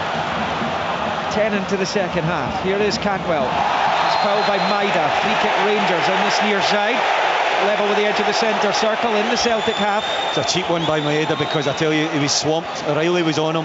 Had he turned into trouble, Celtic were in the counter-attack, but Maeda put a really poor challenge in on Todd Cantwell. Gives Rangers a chance to get the big guys up from the back, put a ball into the Celtic box. Well, you've got to go back 3.5 years to find a domestic game here at Ibrox where Rangers haven't scored. It was a 1-0 defeat to Hamilton, March 2020. Celtic leading 1-0. Here's Tavernier's free kick into the box. It's headed away by Johnston, only as far as Cantwell, who hits it in the half volley, and it's sliced high over the bar, and it will stay 1-0 to the visitors. He wasn't balanced to hit that ball after he took a touch, and he was in a great position, almost that he could set something up, Cantwell. So it was a wasted opportunity. There haven't been that many set pieces, have they, in the game so far, and that's where Rangers do have, I think, probably a bit of an advantage on Celtic. Given away by Celtic from the back. Here's Raskan trying to profit. Tavernier's made a run to his right. He's found him. Down the right-hand side of the Celtic box goes Tavernier. Little ball into the area, cleared by Liam Scales. And out for a throw-in to Rangers on this near side. Maeda did well there, working back, because he forced Tavernier into just doing a little clip instead of driving it across the face there, but poor again. I'm sure it was Lagerbielke again, was it? Yeah, it was. Raskan back to Jack. No Carter Vickers, no Nawrocki, who was the man who was brought in to replace Carl Starfelt. And Raskan goes back to Goldson, square to Suter. Suter then stepping forward across the halfway line. Good forward pass. to Cantwell. Cantwell's got a little bit of space, works it forward to Dessers, can't get a touch onto it. Out to the far side it goes, and there'll be a foul against Cyril Dessers inside the Celtic box on Johnston, who did well to get between the man and the ball. 3 minutes shy of the hour mark here at Ibrox. Rangers 0, Celtic 1. He just lacks a little bit of confidence, doesn't he, at the moment, Dessers? Maybe sharpness too. Yeah, well, to be honest, Pat, I think he goes to try and control it with his wrong foot. He's been punched in by Cantwell. It wasn't a bad ball. He tries to take it on the run with a stretched right boot, and you're always going to be off balance there. If he takes it with his left, because it's the furthest away, I think he's in on goal. And then he gives away a cheap free kick with challenging Alistair Johnson out in that wide area. Seems to be some kind of activity on the Rangers bench. I just wonder if Michael Beale will look to try and alter his personnel. With his team trailing. And right now, staring at a second defeat in their first 4 league matches this season. Quite the inauspicious start to proceedings. Long way to go in this one though, as Tavernier switches the play to the left for Sterling. Changing gears, down the left-hand side he goes. Cross covering was Johnston. Now he goes for a Rangers throw-in. Ball back to Jack. Square ball infield to Cantwell. Cantwell looks to switch it out to Tavernier on the near side. Successfully does that. Tavernier takes the touch, moves in field, and eventually rolls it back to Goldson. Looks up, right foot cross ball comes in. Diving header away by Lagerbielke, and now picked up by Abada, and Kyogo's ahead of him. He can find him, threading it through to Kyogo, in behind momentarily, right hand side of the box, chance for Kyogo, drags the ball back, goes for the top left corner and puts it over, with Leo Abada waiting in support. the chance potentially was there, you would think, initially for Kyogo when he made his way into the area. Chopped back onto the left and over the bar it goes. It stays 1-0 though, thanks to Kyogo's goal in first half stoppage time. Yeah, just got caught under his foot, didn't it, on the second touch. And he could have picked up out Abada, absolutely, but I think the confidence of a striker, he's always going to go for it. Chance here, Dessers, left hand side of the box, leaves it for Matondo up the other end. Matondo, I don't know why he takes outside the box, he's jinking and jiving around left hand side of the area, gets it on the right foot, goes for goal, beaten away by Hart, and then half away, and then clearance completed by Abada. And the referee spots the flag up on this near side, and that will be a Celtic free kick, and it will remain 1-0 to the champions. We tick on to the 60-minute mark shortly. I'm not sure if Dessers is off very early in that move and it's just been played out, but when it came back to Matondo in the first sort of ricochet, I thought he should have just unleashed one. He takes a touch and eventually gets a good shot away on Joe Hart. But going back to the Kyogo, his run is absolutely superb. He's running in a diagonal motion, been slipped in. I think Rangers fans are delighted he turns back, Pat, because he's in and goal. He's got a big look at it, and Jack Butland, and I thought he was going to just fire one straight at him, but he turned back and allowed a little bit of pressure, I think, made him just lift that one over the bar. We'll get news of a Rangers change in just a moment. Here's Raskan though for the hosts. Finds Matondo, he's chopped to the ground by McGregor. Free kick to Rangers, and this is about 25 yards from goal. Slightly left of centre, only just perhaps though. Let's go to Martin Dowden, who's our pitch side reporter today. Movement on the Rangers bench, right enough. Yes, Michael Beale's been in discussions for quite some time, since half time. It will be Sam Lammers and Danilo coming on. Not clear at the moment who's coming off. They've been making that change for quite a few minutes now. A lot of conversations going on, but yeah, those two coming on. Not sure who's coming off at this point. You would imagine Dessers would be the one, unless Roof isn't ready to complete the 90 minutes. Anyway, Rangers have a free kick. It's still a fair way from goal. Neil, James Tavernier standing over it. Yeah, but he's got a catalogue of these types of strikes, and I remember him scoring one at Celtic Park. Yeah, just about the same distance. Yeah, a very similar position. It's quite central, which gives him the opportunity to go right and left. Joe Hart then has to stand right in the middle. Yeah, he hit the bar, the underside of the bar, and its way in last season. I think it's a waste of a guy lying down behind the wall. I've never seen Tavernier hit a low one yet. I agree. Here's Tavernier then, right footed, going for that top corner. He's put it wide though, as he slaps the fresh air in frustration here on a sunny day, blue skies above at Ibrox. Rangers will make that double change shortly. Not quite ready to do so, albeit Lammers and Danilo are on the touchline waiting to come on as Turnbull goes down. No free kick. Raskan has it, rolls it to his left for Jack. Rangers looking for this equaliser. To the left of the box, it's Raskan onto his right hand side, turns it back down the line for Jack. Rangers fans wanting this in the box. Suter obliges to the right hand side of it for Cantwell, volleys it back towards the 18-yard line, and it's cleared by Turnbull. And then it comes off the head of Taylor and break Cantwell's way for Tavernier, right hand side of the area, bouncing ball, awkward for him, comes off Maida and out for a Rangers corner.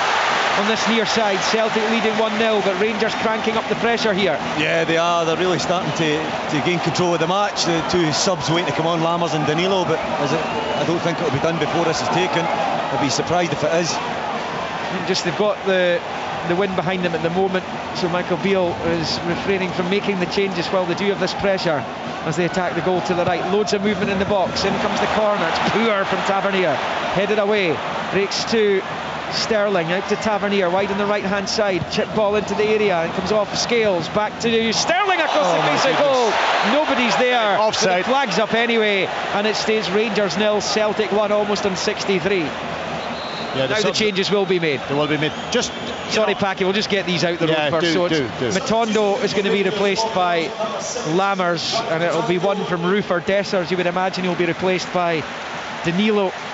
A big summer signing from Feyenoord. Celtic have Alistair Johnston down. He's requiring treatment inside his box, so it will be Matondo off, Lammers on, and the other change for Rangers will be made. The fourth official down there, Stephen McLean, has the board, and Danilo will come on for Rangers in just a moment as the number goes up, and it's Kemar Roof who will be replaced. And wow, listen to that. Listen to that crowd. They are not happy with that. Well, they want Dessers hooked, that's what that's all about. Yeah, I mean, that's not... listen, it's not great to hear that, but I tell you who it's not great for, Dessers, because he's already feeling the pressure, I think. But I don't think Kemar Roof was having a poor game. Thought he was good in he the was first doing half. a role too now. He was asked to do a different role in the Triple second change. half. Triple change for Rangers. Sorry, Ruud van Yilmaz is going to come on as well for Sterling. And Martin, Celtic going to roll the dice as well. Yes, it looks like a triple change for Celtic. Also, Yang just getting some instructions from Gavin Strachan. Anthony Ralston has made his way to the touchline as well. And it will also be Odin Holm, who's just getting his final instructions as well. Again, not clear exactly who's coming. I'd imagine it's Alistair Johnson making way, at least one of those, but we'll see in a second. Yeah, and that if Alistair Johnson does come up, that's a body blow, because he's come back into the team. I think he looks like he's waiting to come back on, doesn't he? But he does. Well, they're not risking him. They're not going to risk him. You can't do that when there's. I know it's an international break coming up, but you want Alistair Johnston available for big games, Champions League games as well as the domestic Listen, matches. Anthony Ralston will come in and he'll do a job. Abada. Johnson is pivotal. Abada off, Yeah, Maid will probably go to the outside right, won't he? And Yang will come to the left, I would imagine. Yeah, and that's what they did last week, wasn't it? Because Yang started against St Johnstone last Holm Saturday. will maybe come on for Turnbull here. Yeah, all obvious maybe choices, obviously Holm is a big game for him. Again, the physicality of Holm would be a question mark just yet. He's a developing player. But what I was going to say, there was a conflab between Joe Hart, Lagerbielke, McGregor and Scales to see how they're going to actually play out now that McGregor has been kind of half nullified. And if you look at Lagerbielke, he's getting the ball and he's trying little balls in almost in the turnbull, and then they're trying to coax him in there, Rangers. And he's giving the ball away unnecessarily. Get the ball to the wide guys, maybe a little bit, play beyond them a little bit, take that sort of risk out of it for a little bit of time, and take the pressure off them. So Odin Holm has come on for Turnbull. It's the final Celtic change there. So once all that's done, Rangers continue. Here's Cantwell for Lammers, who's bounced off a note. Cantwell picks up the scraps. Out to the left-hand side for Yilmaz. He flicks over the outside of the right boot. Yilmaz with the left foot into the box. It comes towards Danilo and then booted behind for the corner by Lagerbielke. 66 played, Rangers 0, Celtic 1. And I suppose one thing Cyril Dessers could do to win over the Rangers fans is score a goal against Celtic. He's lurking inside the 6-yard box. Tavernier in swinging corner coming up here. Very deep. Goldson's going to attack it. Heads for goal. It's onto the roof of the net though, over the bar. And it stays 1-0 to the champions as we head towards the final quarter of this first derby between these two this season. It's not, a clear-cut chance, but it's a good chance. It's a free header. All he has to do is get it back across the goal there. It's a really poor execution from Connor Goldson. But Yilmaz coming on, you can see already, one cross into the box. It's so natural for him that if Celtic do narrow up and they do get it to the wide areas, they've got Tavernier and Yilmaz in advanced positions, and they've got good opportunities to cross with a natural foot, left and right. Goldson. Again, the Rangers fans want this ball played forward. Goldson does eventually towards Danilo in behind the defence, but he can't get a touch onto it. He's kept it in play at the byline though. Danilo rolls it back towards Jack, can't find him though. It's picked up here for Celtic by Yang, who runs into trouble in the shape of Raskan, but they've managed to get away with it, and Celtic have it with Taylor on this left-hand side. Up the line for Maida. Maida infield to Kyogo. Now he's behind Holm.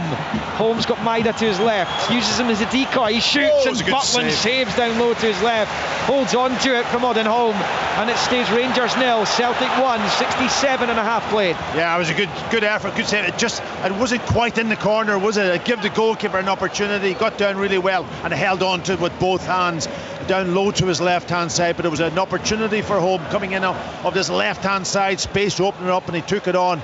And he's only on the pitch, so good start for him. Kyogo Furahashi's third goal of the season in first half stoppage time as Celtic leading here at Ibrox. Rangers in possession with Danilo down the left for Yilmaz, down by the corner flag, keeps it in play, looks up, left foot ball to the edge of the area, is going to be headed away by Maida. Now Raskan for Jack. Jack out to Ruud van Yilmaz again, left-hand side, left-footed ball, way too close to Joe Hart, who holds on at his near post. Yeah, back post. James Tavernier had gone right in towards the back post and he did a deep cross. They're getting plenty of bodies in the box, so Rangers with Lammers there going on, Dessers, Danilo, Tavernier round the back. Yilmaz needs to produce better quality than that. Celtic with the lead.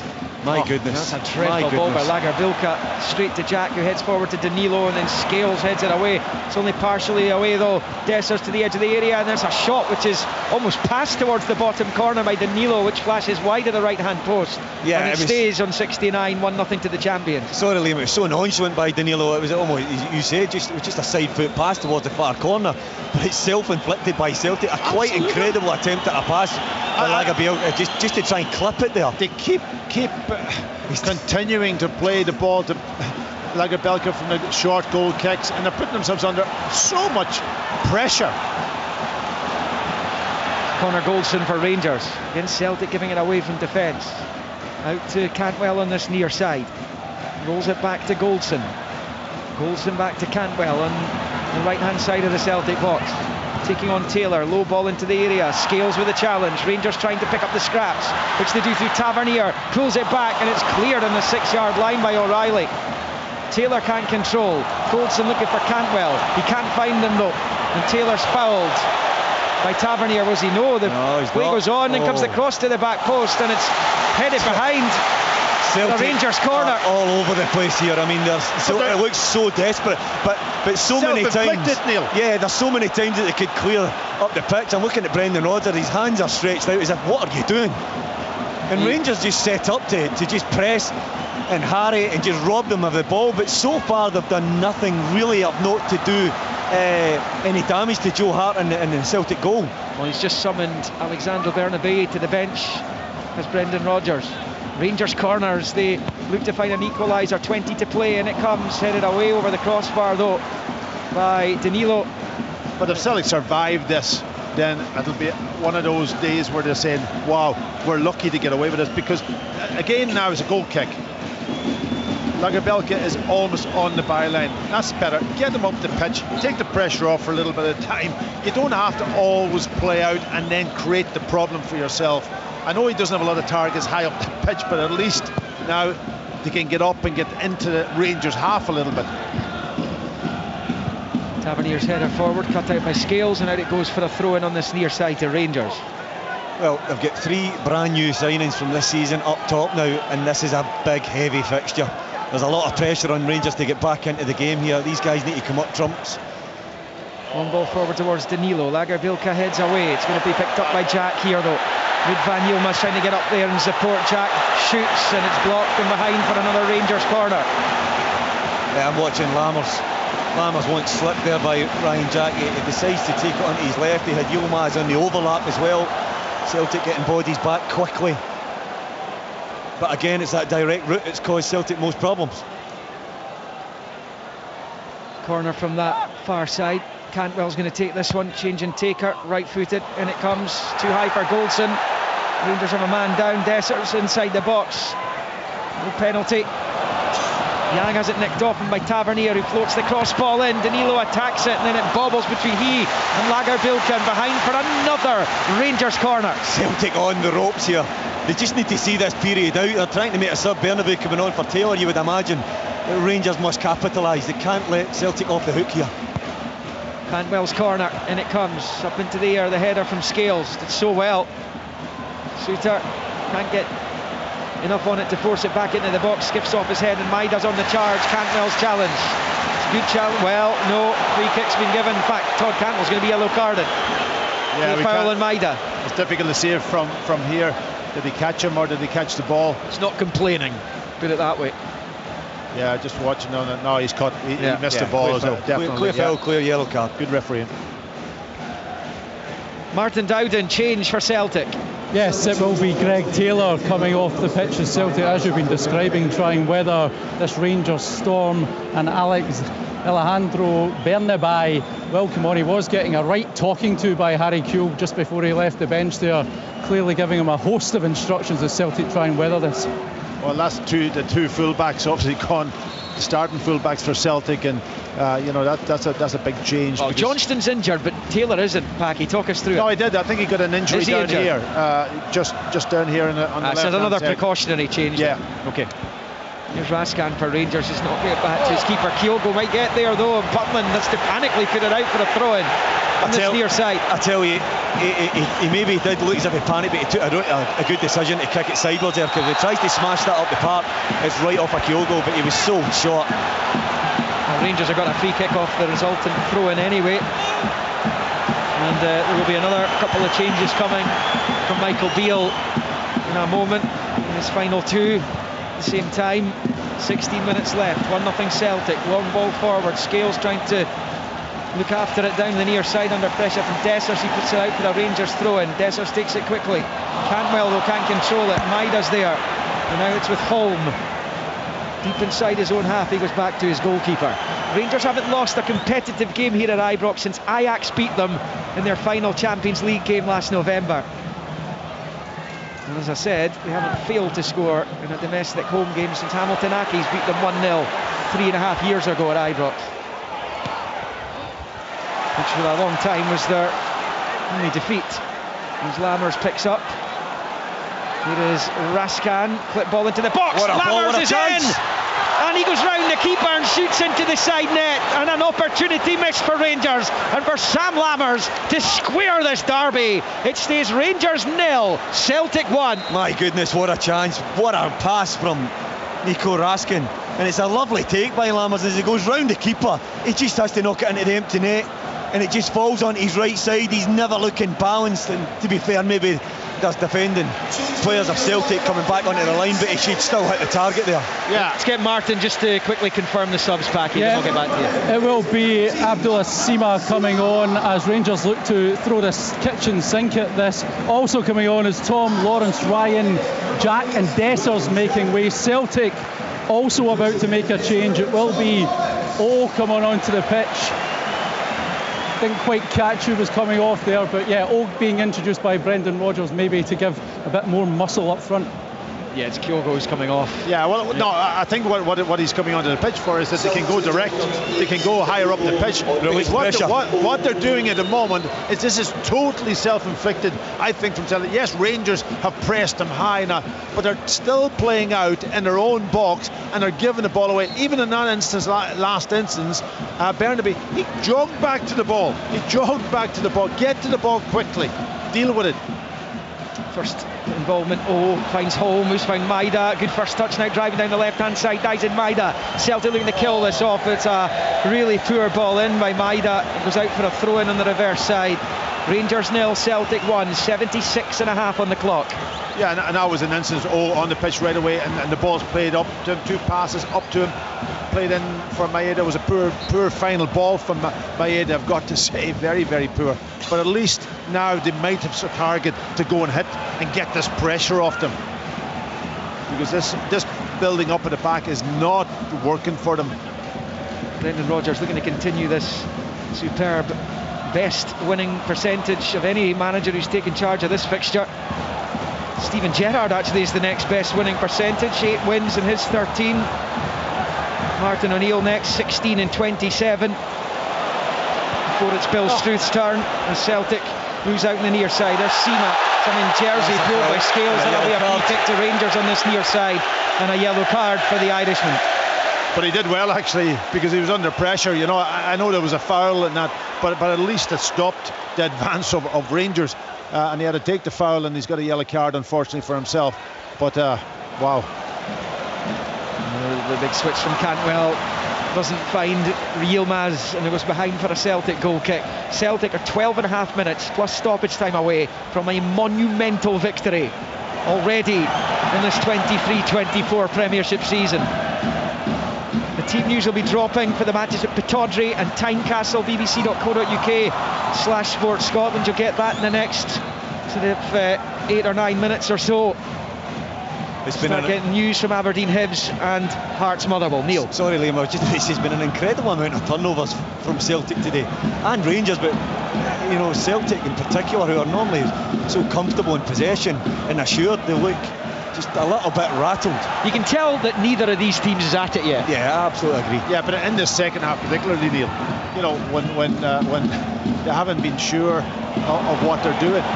And I just seen Brendan Rodgers out there telling Joe Hart to play it long to 2-0. Celtic have it, right hand side. Lovely play. Yang skips away from one to the edge of the box with his countryman. Oh, strong challenge. Exposed here, Celtic. It's Rangers now. Long ball. That's a poor one. Danilo, he's trying to find Sima, and it comes all the way through to Joe Hart, who can gather unchallenged at the edge of his box. Rangers 0, Celtic 1. Some of the decisions that we've seen from both sides today in possession of the football has been so poor. Yeah, and Yang had the ball there, just drove it. He took 6 of Celtic players out who were ahead of him, and almost created a counter-attack for Rangers, only for a bad pass. Good game to win this one, Packy. Yeah, brilliant game for Celtic if they won it. If they hang on here after being on the cosh in the second half, it would be a remarkable result, actually, a brilliant result for them. Anthony Ralston under pressure from Lammers and goes out for a Celtic throw-in level with the edge of the centre circle. And it's inside the Celtic half. But it also shows up maybe the deficiency in Rangers at the moment, because I can't remember Joe Hart making a real big save, has he? No, I don't. Nothing springs He beat to one mind. away. He beat one away early. Beat the one away straight at him. Yeah, Matondo, yeah. Jack Butland, long ball forward up towards Danilo. Ralston's challenge. It's actually going to break kindly here for Lagerbilka, who clears down the right hand side.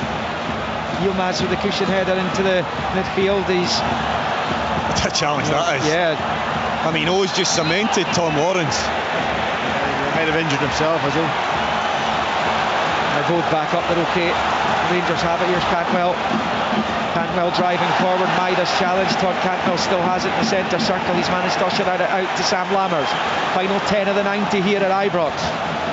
Rangers looking for an equaliser. Low ball. Yilmaz to Cantwell. Back to Lammers. Couldn't return it to Cantwell. It's cut out, and Ralston takes it out of his box on the right hand side and clears out for a Rangers throw-in. Yeah, I'm just looking at Rangers also. If they pick their head up, they're outnumbering Celtic at the back post, especially down Tavernier's side. He's getting into great positions. Big switch of play out to this near side. Celtic get it clear. It's out for a Rangers throw-in. This is level with the Celtic 18, short to Sima from Tavernier. Back to Tavernier up against Bernabei. Rolls it in. Another loose one. No, how many of them have there been today for both teams? Here's Odin Holm coming forward, finding Bernabei. He's got Oh Hyun-Gyu. He can find him here infield. He's found Oh's got support, and he tries to flick it to Yang, but he flicks it straight to Butland. And it stays Rangers 0, Celtic 1. Decision making in the final third from both teams has been pretty poor at times. on the right side. Long ball, Rangers on the counter to Cantwell, right hand side of the Celtic box. Maida's challenge just inside the area. Howells for a penalty. It's not coming. And on 81 and a half, it stays Rangers 0, Celtic 1. I didn't think it was a penalty. I know Cantwell takes it. He's got a sore injury too, by the way. He's had a little swing, but he's blocked him. He has blocked him now. I mean, I don't think Maeda can move there. I think he's well within his rights to get that side of him. Cantwell maybe rocked his ankle in the process, but again, Maeda's work rate there, because Bernabei is gone. He's gone up the pitch, posted missing, and Maeda's work rate has got Celtic out of jail. Yeah, he's used his body really well. Just going back to this chance with too. It was poor execution right on the final pass. And looking at the pictures of Brendan Rodgers, really, really frustrated, because that could have killed the game off. But you're right about Maeda getting back, and he was probably had to make up about 5 or 6 yards on him. You know, really, really good, and use his body. I don't think it wasn't a penalty. I don't think. Well, Rangers have made all 5 subs, so this is a concern for Michael Beale right now. There's still going to be, you would think, another 15 minutes of football left to be played here. I mean, the noise in here at times is just absolutely deafening. And you said we're talking about the turnovers of Celtic and Rangers and decision making in the final third.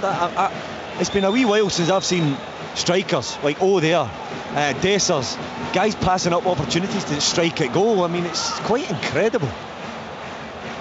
Rangers and Michael Beale, as you rightly said there, Liam, making all substitutions. We're really hoping that Todd Cantwell gets to his feet here and is able to continue. He's getting back to his feet now, helped by the medical team. So yeah, we've got commentary from Pittodrie to come at 3 o'clock. That's Aberdeen Hibernian. We also have regular updates from Tynecastle's Hearts play Motherwell. On Friday, it's Cyprus, Scotland. Scotland looking to maintain their 100% start to that qualifying group. 5th game, looking for a 5th win. And that would put them on the cusp of the finals in Germany next summer. They'll then follow it up with a friendly against England. And incredibly, they could qualify that night, even though that's a friendly, depending on what happens between Norway and Georgia and the other game, one of the other games in the group we played that night. And I'm looking at Todd Cantwell down that side. He's struggling. The doc's checking his knee here. He did wave when he went down, and it's not always a great sign, but he's getting back to his feet here. Hopefully, just a bit of reassurance from medical staff that he's okay. Goldson clipping it forward, looking for Danilo. It's over the head of Scales. Brilliant first touch. Danilo shoots straight at Hart.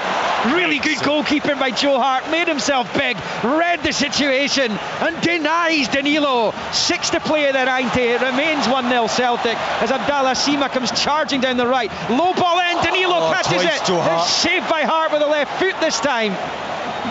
The first save. Magnificent goalkeeping, not once but twice by the former England international. Yeah, Liam, the first save is, it's just a proper big, brave save, all body. But what a beautiful touch Danilo takes as well inside Scales. And you think he's just going to roll it into the net, and Joe Hart sprains himself. Then it's his second effort, a more scuffed one towards the low near post, and again Joe Hart's match to it. We've managed to find Yilmaz wide on the left. Cantwell's come back on, so it's 11 against 11 again. Here's Yilmaz showing too much of it to Ralston, who turns and passes it out to the right for Yang, and then to Ralston, to Yang, and then infield for O'Reilly, who goes long with the right foot. Suter holding off. Rogers, the Celtic boss, feels that was a foul on his striker. I think it was a foul, actually. He was pulling his jersey, but going back to the save, all that experience, he knew that he had to cut down the space, and he got out with a big chest, and then of course the reaction with his foot also, and we did say he had much to do. Now he's been called in and he's come up with the big ones. Lawrence out to Tavernier wide on the right, to Cantwell, back to Raskan. We're in the final 5 minutes of the 90. 1-0 Celtic. Cantwell plays it off Maida, out for a Rangers throw-in on this near side. It's a huge week for Michael Beale, this one out of the Champions League though, and staring at defeat in their first game against Celtic this season. That's it.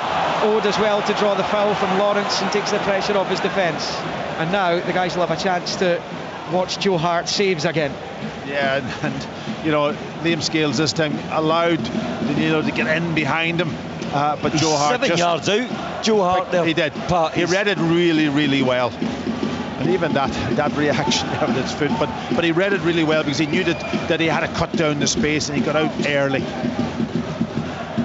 Oh, he's in. Tavernier, it's not a great header back. Maida was almost onto it. Butlin blocks. Very similar to Joe Hart. Butlin out really, really quick. Out to about 10 yards there, and right in the face of Maida, because that was really short from James Tavernier. Another Celtic goal, it's all over. There's Yang down the right, midway inside the Rangers half. Decides to roll it back to Lagerbilka on his halfway line, to his goalkeeper. Hart at the edge of his box, short to Lagerbilka, and he's giving it straight to Danilo. Danilo has it, left hand side, left angle of the box. Danilo passes it to Cantwell. Cantwell under pressure from Holm, rolls it to Lammers. Tavernier was in the overlap, it goes back to Cantwell though. Cantwell flicks it forward, Danilo trying to get onto it, back to the goalkeeper it goes though, off Lagerbilka, and Hart clears. Oh, I'll tell you what, risk is going to be part of the game for Celtic this season, there's no question. And I think it's easier out in the pitch, isn't it, Neil? Yeah, but my goodness, they're giving Rangers some opportunities here. Yilmaz on the left hand side, it's a low ball across, clear by Lagerbilka, out for a throw into Rangers, level with the Celtic penalty spot. Govan stands side, short to Lawrence, leaves it for Yilmaz, crosses in, Lammers with a header, well wide, and it will stay. Rangers 0, Celtic 1. As much as they try to breach Celtic, it's just not happening so far for Rangers. No, it's not happening. He got up well. He's almost didn't connect properly with that header. He's a tall lad, isn't he? Yeah, he's a big lad. That was a better cross from Yilmaz that time. Tom Morris out on the left side just set him up, and he does find a Rangers jersey. There's 2 or 3 hitting the same area though. Rangers haven't lost a domestic game here since the 3rd of April 2022. Celtic coming from behind to win 2-1 on that occasion. 2 minutes left of the 90. Ralston under pressure from Danilo down that far side. Ralston goes back to Hart. Clears first time with the right foot. Bouncing ball's awkward for O to control, so it proved, but actually it's broken on in Holmes' way. Right footed, out to the far side. Yang chasing. keeps it in play, up against Yilmaz, skips in field, back out onto the right, back onto the left, back onto the right goes Yang, and then is he tripped in the box? No, says the ref. Rangers will clear. Yang is appealing for a foul against him. He thinks that's a penalty, as it's cleared by Rangers. He just overdid it, didn't he? You know, he had an opportunity to get the ball in, and he stepped over 2 or 3 times, and yeah. Well, there's O'Reilly over on the far side, and that thing's just gone over. It has. Throw into Rangers on the far side. So that's minute 90 at Ibrox, and we will find out what Stephen McLean's board says shortly with regards to stoppage time. I think there'll be plenty of it. Not so much because of VAR in the second half, but a big intervention in the first. And Kemar Roof's goal was ruled out for a foul by Dessers on Lagerbielke. But because of all the subs, been a couple of injury stoppages as well. As Sima wins it off Bernabé down the right. Down the right goes Sima. Hits the low ball in, but it's going to be easy for Scales, who can not just clear but pass to Bernabé. And it's played up the line for Maida. He's challenged by Tavernier and out for a throw into Rangers on this near to Celtic on this near side. Yeah, Celtic can take the heat out of it now. They don't have to rush. Obviously, a couple of minutes left. Just nearly almost the 90 minutes are up. There will be extra time, and no doubt about it. But little flick by O, headed forward by Tavernier. 7 minutes added, so we're into the first of 7 minutes of stoppage time. Celtic 7 minutes away from a ginormous 3 points, even after just 4 match days of this season's Premiership campaign.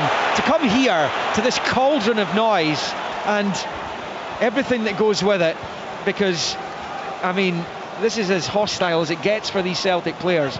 This will be some result for them. Yeah, and the goal before half-time was critical, but first half I thought they were in control, they were doing okay. They were, of course, there's going to be times in that game where you would expect Rangers to have a little bit of control, but overall I think it was almost 50-50. But in the second half we almost invited Rangers to put themselves under severe pressure, but they've got away with it so far. Cantwell did well to win it back, and then Scales just brilliantly to slide in. Massima looking to get in behind him. Scales with the challenge. He's been excellent today. Scales has been good, yeah. Liam, he really has. Here's Tavernier at the edge of the Celtic box, blocked by O'Reilly. O'Reilly comes away with it, flipping it forward down the left-hand side, but won't be able to keep it in play. It stays Rangers 0, Celtic 1 here. Scales is taking big deep breaths and big swallows because he looks absolutely empty. But he did ever so well on Sima, because Sima did not look favourite and he started eating up the ground. It's been a real statement for Scales as Lawrence comes forward for Rangers. Little header by McGregor, and Callum McGregor's fouled, and that just eats away a few more seconds for the champions. Yeah, absolutely, and just Maheda too has worked really, really hard, as you say, and he's kind of... Look at Scales, Pat, look. Yeah. He's down in all fours here. Yeah. I mean, he is gasping for air. Listen, what a build-up for him all week too, you know, coming into a Rangers game. That energy would have been gone, you know, he would have been excited, and to get out of this one today, and you're right, I think he's been out of the two centre-halfs, he's been the one that you would pick out. He's been the best centre-back today, I mean. And I'm delighted for him, because he had a tough time last week, critical getting on to him because of the way, the nature of the game. Here are Celtic, given away by Holm though, now picked up by Sima on the right hand side. Have Rangers got an equaliser in them? At the moment Celtic are heading to the top. They'd be 4 clear of Rangers as well. 2 clear at the top ahead of Motherwell's visit to Tynecastle. Here's Tavernier, right footed, low ball to the left for Yilmaz. Yilmaz knocks it into his stride and cuts in field. Rangers looking for an equaliser in injury time. When it comes, he's found Cantwell in the box. He takes a touch and shoots, but it's a comfortable save for Hart. Todd Cantwell's holding his head in his hands. We've played 2, almost 3 minutes of the 7 that were added, and it would remain here Rangers 0, Celtic 1. Todd Cantwell spurning the opportunity. Yeah, really good chance for him. Joe Hart's positioned himself well, but it was a good pick out from Yilmaz. But Todd Cantwell, he just needs to just hit it across him towards that far post area. Joe Hart had come across the goal to narrow the angle, catches it with his shin and the chance is gone. But I mean, the clock is ticking here. This place will erupt in a very different way than Michael Beale would have liked if Celtic are to hang on here. That's 2 massive defeats, isn't it, in the space of a few days? Yeah. Hammering in Eindhoven, followed by Derby defeat to Celtic. As Cantwell picks up, knocks it into Lawrence, out to Seema, looking for salvation here. Rangers, Seema's cross, cut out by Bernabei, who then knocks it off Lawrence and out for a Celtic throw, and that will do the champions very nicely indeed. The clock ticks further down away from Rangers. Yeah, they can take their time, and if they can work it out from this corner, they're deep in their own half down in the left-hand side. Bernabei's throw, Raskan heads forward, Tavernier helps it on its way, Cantwell then flick clear by O'Reilly. Here's Maida on the turn, goes down, fouled by Goldson. That's going to be a free kick to Celtic down on this near side. There have been 4 minutes of the 7 played. Celtic in no hurry. Yeah, it'll be an unbelievable result for Celtic when you think about it. You know, I was saying that they would be delighted with a draw today, but to come out with a victory would be incredible. Yeah, and they got a chance for a second here. Maida pulls the ball across, almost Yang at the back post. Doesn't get anything onto it. The game's still alive, it only just. It was nearly finished there. I tell you, young Holmes come into the game and he's actually looked really good. Assured in possession, inventive, seeing little threaded passes. Well, this place is a cauldron of frustration right now. As Cantwell picks up, getting it from Raskan on the near side. Cantwell forward to Lammers. Lammers gets the break of the ball, the edge of the box, shoots off Danilo's face. Yeah, just as well it did, it was going well wide. Here's Lammers, keeping it alive, right hand side, Seema, delicate ball in, Cantwell heads well wide, and it stays. Rangers 0, Celtic 1 here. And there's only 2 minutes left. Yeah, actually a good ball from Cantwell into Lammers. He takes a nice touch, but he's never set. He tries to shape out his left foot, hit Danilo, and that actually kept the attack alive for Rangers, but they've looked at times a wee bit desperate. Michael Beale's, you know, he's shuffled the pack, he's brought on 5 subs, a lot of the new guys, and they just haven't been able to really carve Celtic open too many times. That chance with a long ball over the top for Danilo with a great save from Joe Hart, but other than that, I mean, Celtic have been all hands to the pump. And a good defensive performance by Celtic, in particular Scales. Lagerbilk has obviously had his shaky moments. They've had to change both fullbacks, but they've been able to keep Rangers at arm's length by and large. Joe Hart making those big saves in the second half. It really was so crucial, as he denied Danilo a couple of times, and he's in no hurry to take a Celtic free kick over on that far side. We're in the final minute of the stoppage time that was added on by Don Robertson. How's the ref handled the game, Neil? I think the ref's done okay. I mean, it's been a more of an aggressive contest than games gone by. I believe it's been because it's been scrappy and it's brought challenges, and I think Don Robertson has refereed it okay. Celtic have it in Rangers territory, level with the Rangers 18. Free kick there, and that's going to go Tom Lawrence's way as Callum McGregor boots the ball off Lawrence to antagonise the Rangers support some more. Last chance saloon time for Rangers. Jack Butland with a long free kick coming forward here into the Celtic half. There's just over 10 seconds left. Here's Cantwell. Cantwell on this right hand side, no real support. And it's a brilliant challenge by Odin Holm, who Neil rightly highlighted. I make that time up, so does the ref.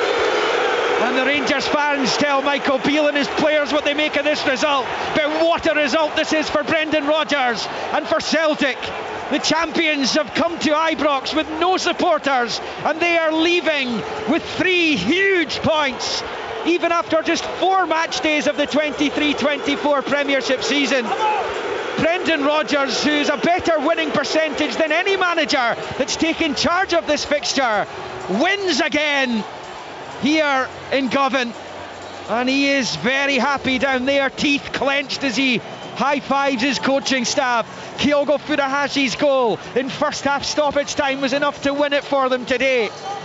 They had other opportunities to score, as did Rangers, who thought they had scored through Kemar Roof in the first half, just before the half-hour point when he rifled home, but it was brought back by VAR and ruled out by Don Robertson upon his on-field review for a foul by Dessers on Lagerbilk. But Celtic have come to Ibrox, they've kept a clean sheet, and they have won, and they go top of the Premiership ahead of the first international break of the season with the win here. And the Rangers fans are irate. It's been a horrible week for them, knocked out of the Champions League at the playoff stage by PSV Eindhoven, and they have been beaten at home domestically for the first time since April 2022, for the first time all told since last November when Ajax beat them in the Champions League, and they have failed to score a goal in a domestic match here for the first time in 3.5 years, when Hamilton Accies beat them 1-0 just before the first lockdown because of the coronavirus. It's not been a good week for Michael Beale. It's been an excellent day for Brendan Rodgers and his champions. It finishes here at Ibrox. Rangers 0, Celtic 1.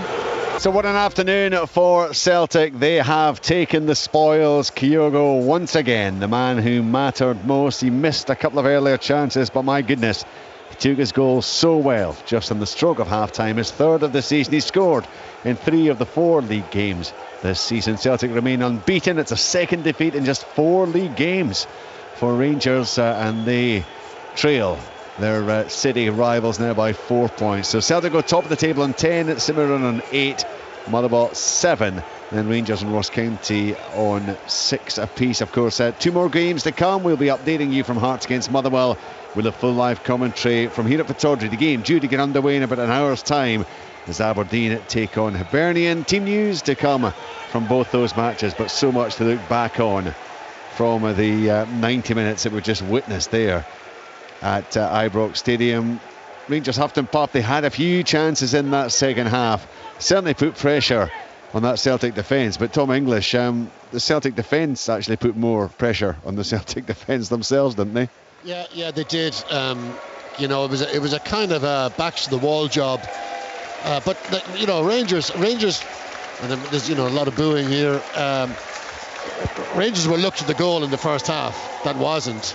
And they might use that as an excuse.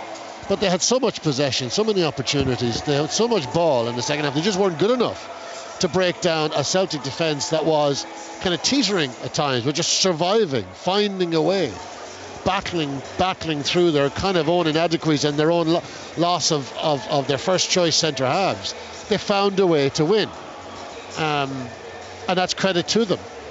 Not many people, I would say, thought that they were going to win today, given the defensive casualties they've suffered, the lack of confidence coming here, 50,000 fans against them, and all the rest of it. But they did. They're the champions for a reason, and Rangers are the pretenders for a reason. They sprung the bench, they brought on all their expensive new recruits. None of them got the job done. None of them. This is a game, PSV, that was a game that you look to your expensive recruits. Okay, kind of need you now, lads. They didn't do it. Again today, okay, definitely need you now, lads. Home game, Celtic, didn't do it. They had been unbeaten in 22 successive Premiership matches at Ibrox, stretching all the way back, as Liam said, to the 3rd of April 2022. A chorus of boos there at the end. We heard booing also when it was Kemar Roof who was substituted just past the hour mark. You know how this fixture affects either or both sets of fans, Tom, but there was a real message coming from the Rangers supporters there, wasn't there? There was, and it's not at all surprising. They had everything going for them today. They had the home crowds, no Celtic fans here, no Carter Vickers, no Jota, he's away, no Starfelt, he's away. 3 kind of totems of the treble last season. 2 other centre halves missing. Celtic hadn't scored a goal in 2 games. Kyogo was a little bit off coming into this. McGregor was a little bit off. Abada was a little bit off. Everything was a little bit off. Celtic were under a little bit of pressure, and Celtic come and they do a job on them. In their own place, Celtic come and they win, and it's a very, very tough one for Michael Beale. He still hasn't won a big game that's counted. He's lost another one, big game that's counted, and he's 9 or 10 months in the job now. Points behind in the league. Sore one today, sore one in Europe during the week. No wonder these Rangers fans are angry. And I'd say be more than the Rangers fans are angry. I'd say the Rangers players will be angry, the Rangers management will be happy, angry, the Rangers board will be angry. This will be an angry club tonight, because this is a This is a big defeat for them, and Celtic have won many games against Rangers in recent times. Some of them have been incredibly emphatic, sensational football. This wasn't, but this was as sweet as any of the others, because they were up. They came into it, faced into adversity, and they got the job done. We'll have more general analysis to come, but just going back to the big talking point in the first half, Tom, it came in the 28th minute. Dessers dispossesses Lager Bielka, and then eventually it's Kemar Roof who scores. The referee gives a goal, he's called across, has to monitor VAR. We had a lot of discussion at half time. Did the Rangers player Dessers, did his left foot catch the left foot of Lager Bielka before Lager Bielka then appeared to, as he tried to play the ball, to catch the Rangers player, and down he went. What we have, and to be fair, it was Al Lamont who came up with this. Al had a recollection of a game he'd covered, and it was Rangers against Dortmund, and we've seen the images of that, and it appears that actually, irrelevant to the fact that Dessers may or may not have caught Lager Bielka, the act of putting your foot in front of the player to stop him kicking the ball is deemed an illegal act, and we saw some of the clip that's been sent through. The guys did a bit of research there, and it was Morelos. It was against Borussia Dortmund, and it was almost identical, the situation. Now, that's not going to make Rangers feel any better, but if it is the case that is how the law has to be applied, then it takes away a level of controversy, doesn't it? Yeah, it does. I mean, I haven't seen that clip. I'm looking forward to seeing it. If that's the law, then that's the law. And there's no point in bleating about it. Like, even if that was an injustice, and I don't think it was, but even if it was 28 minutes into the game. You can't go back to say 28 minutes. Oh, we lost one because of that. You can't do that. Now, I think the right decision was probably arrived at in the end, and there's an awful lot. I mean, need to look at it, and now you're throwing this Morelos thing into the mix. We'll get to that. I suspect Don Robinson's got to the right decision, but it was 28 minutes into the match. Rangers had tons of opportunities, tons of possession, tons of territory, tons of everything to get a point or three, and they just weren't good enough. So, okay, that was a marquee incident in the game, the goal that wasn't. But Rangers still had opportunities to get a draw or a victory out of this game. And the bottom line is that this team is not good enough. And sorry, Tom, just on that then, because obviously it's early days. Things can change, players can settle in, players can improve, they can show better form than they've shown so far. But on the evidence of what you've seen so far, those 9 players in total, I think, that Michael Beale has brought in, has he brought in sufficient quality to stop Celtic going on and winning the Premiership title once again? On the evidence so far, that's all you can go by. You can only go by what you've seen. Yeah, no is the answer. I think one of them has worked. Butland looks a terrific signing. There's eight outfield players apart from, so Butland 9 in total, 8 outfield players. 4 of the summer recruits, outfield players, started on the bench. Lammers, Cifuentes, Sima and Danilo. I think there's about 8 million quid's worth of striker on the bench. So Beale didn't think that they were good enough to start this game, his biggest league game of the season. Put them on the bench, turns to Kemar Roof, an old stager, and it would have been, so there's 2 outfield players, 2 summer recruits, outfield players started the game. It would have been, because Dujan Sterling is one of them, it would have been 1 out of 8 because Barisic was injured. So it would have been 1 out of 8 if Barisic was fit.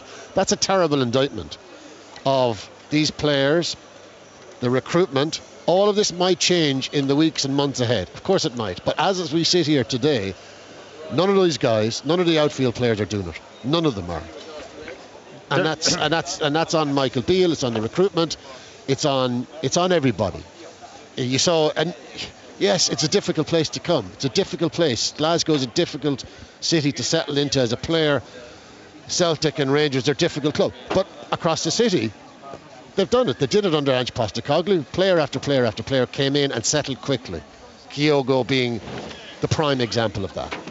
So, it's just, I think Rangers are in a difficult spot now. I think Michael Beale is in a difficult spot. And I think these Rangers fans are not going to be cutting him much slack.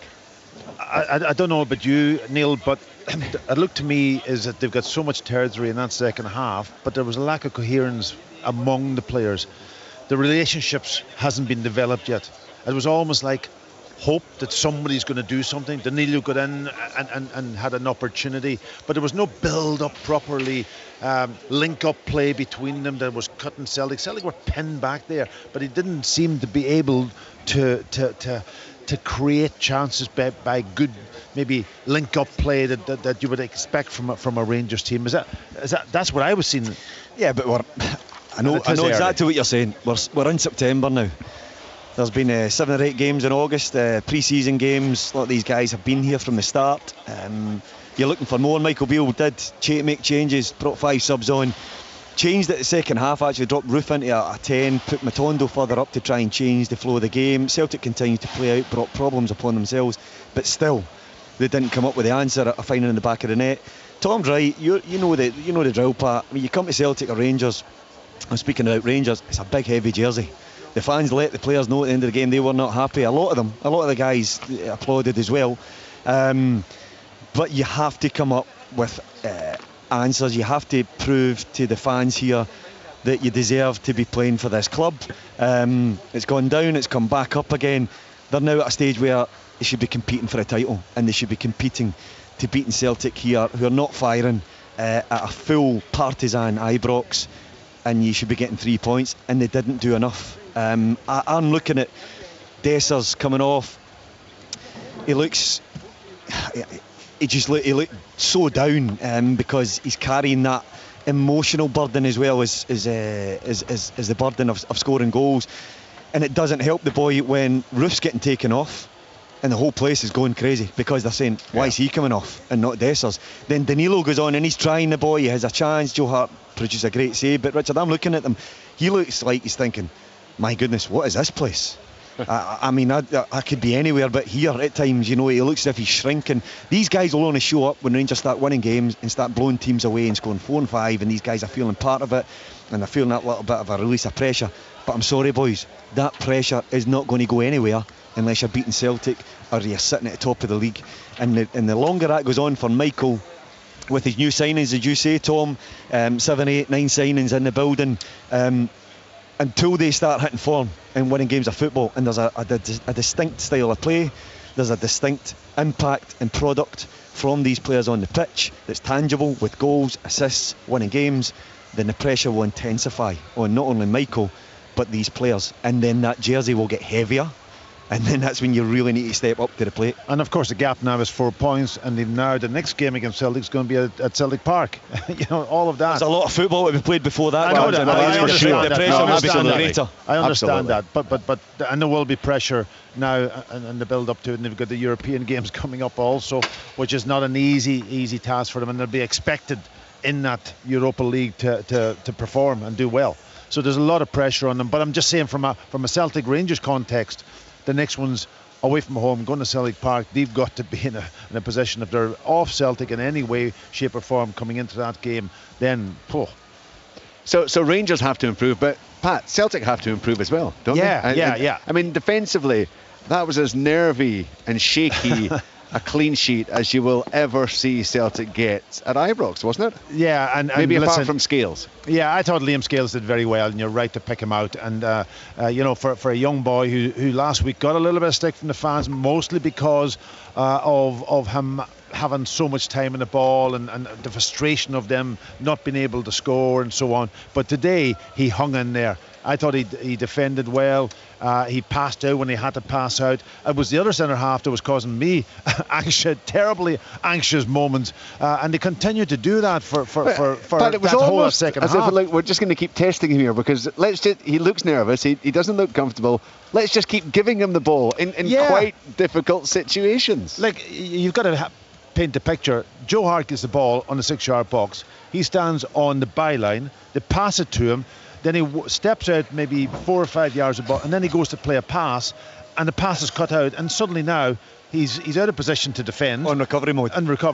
And it's a really instead of until O came on, and that was late on in that second half. Then Joe pushed everybody up, and that was the the tactics from the manager, of course, and then that just released a little bit of pressure on him. But they kept doing and doing, and I know that's the way Brendan wants to play. And I did say during the commentary that risk will be a big factor as far as these players are concerned. They will play with risk, but they've got to be able to find a different way, especially when McGregor was almost dealt with in the second half when they went and sat on him. Then they have to find another way of playing out, and for me that's about missing out that next phase of Rangers sort of press and playing it longer.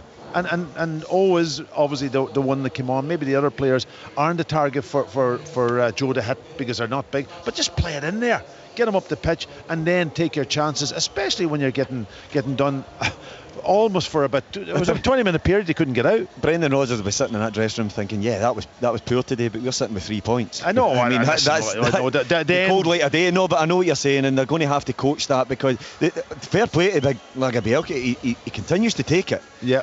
But sometimes a centre back, maybe you just swallow that and you say, listen, we're getting pinned here, just get it over my head and let's squeeze the game. But maybe again it goes down. I don't think he's quick. I watched Stevie May run away from him last week. Yeah. I think the boy Liam Scales, I thought Liam was right to point out, was the better of the two centre backs and had a really good game. He got the man of the match award incidentally. Well, I'm not surprised by that, but because the boy was empty, there was nothing in the tank. Maybe he didn't want to stretch the game, squeeze up too high. So looking at it and going back to that the incident, Richard, if I can touch on it, I know the big decision that probably changed the game in a lot of ways for Rangers. UEFA and FIFA come up with these rules, some of these rules, and they're a joke. That one, I remember I did that game, and I remember Morelos getting penalised for it, and I thought it was an outrageous decision anyway. So just on that, just for anyone who hasn't seen it and perhaps who isn't aware of the incident, so that particular incident, very similar to the one we've just watched here at Ibrox. So Morelos is just about, he gets in front of the defender, he plants his foot, the defender attempts to play the ball just as Morelos does that, so the defender in essence kicks the back of Morelos' leg, falls over, Morelos runs away, squares it, and Kent scores. So now Rangers are celebrating. I mean, I remember it as well. I don't think I wouldn't, but to be fair to Al Lamont, he was the one who actually plucked it out of his mind. But I don't recall at the time anyone going, oh my goodness, it was a foul. It went against Rangers then, it's gone against Rangers this afternoon. We'll come back to Neil because Michael Beale is live with Martin. Michael, it was a massive week for you, a massive game for you. You haven't come out of it with anything. How do you react to that? Yeah, it's been a rough week. Today I thought the performance merited more in the game. I thought we started the game quite well. Obviously we score an offside goal, and then the VAR call, I think, having looked at it back, he kicked Cyril. Cyril's foot's on the floor and the boy kicked Cyril, so I think it's a harsh call. Certainly when the ref goes and looks at it, I think that's one that's gone against us there. Having said that, after that, it's a lot of time to play in the game. I thought we looked dangerous. The goal is an error on our part, a huge error. Everyone can see that. And second half, we pushed and pushed. We had 2 or 3 good moments, but for the amount of possession we had, you'd like us to be a little bit more inventive and also to be a little bit more ruthless because the chances were there. And it's a desperately disappointing day for everybody. I think you said that this might help set the narrative for the season. What narrative is that? Well, that we're behind and we have a lot of catching up to do. In the 2 teams on the pitch today, it depends who you favour, but I thought we were strong in the game. There's areas certainly we can improve on, but I thought the players in the second half especially chased the game and gave everything they had. We had the moments. We were in front of Joe Hart on 2 or 3 times, and our last pass or shot wasn't good enough today, and that's where the frustration is. The team's going to have to, and the staff as well, bite down on that and come back stronger after the international break. Obviously, it's not unexpected, the reaction you get at the end from the home support there. What do you say to that support who are clearly frustrated at what's transpired over the course of the week in such big games?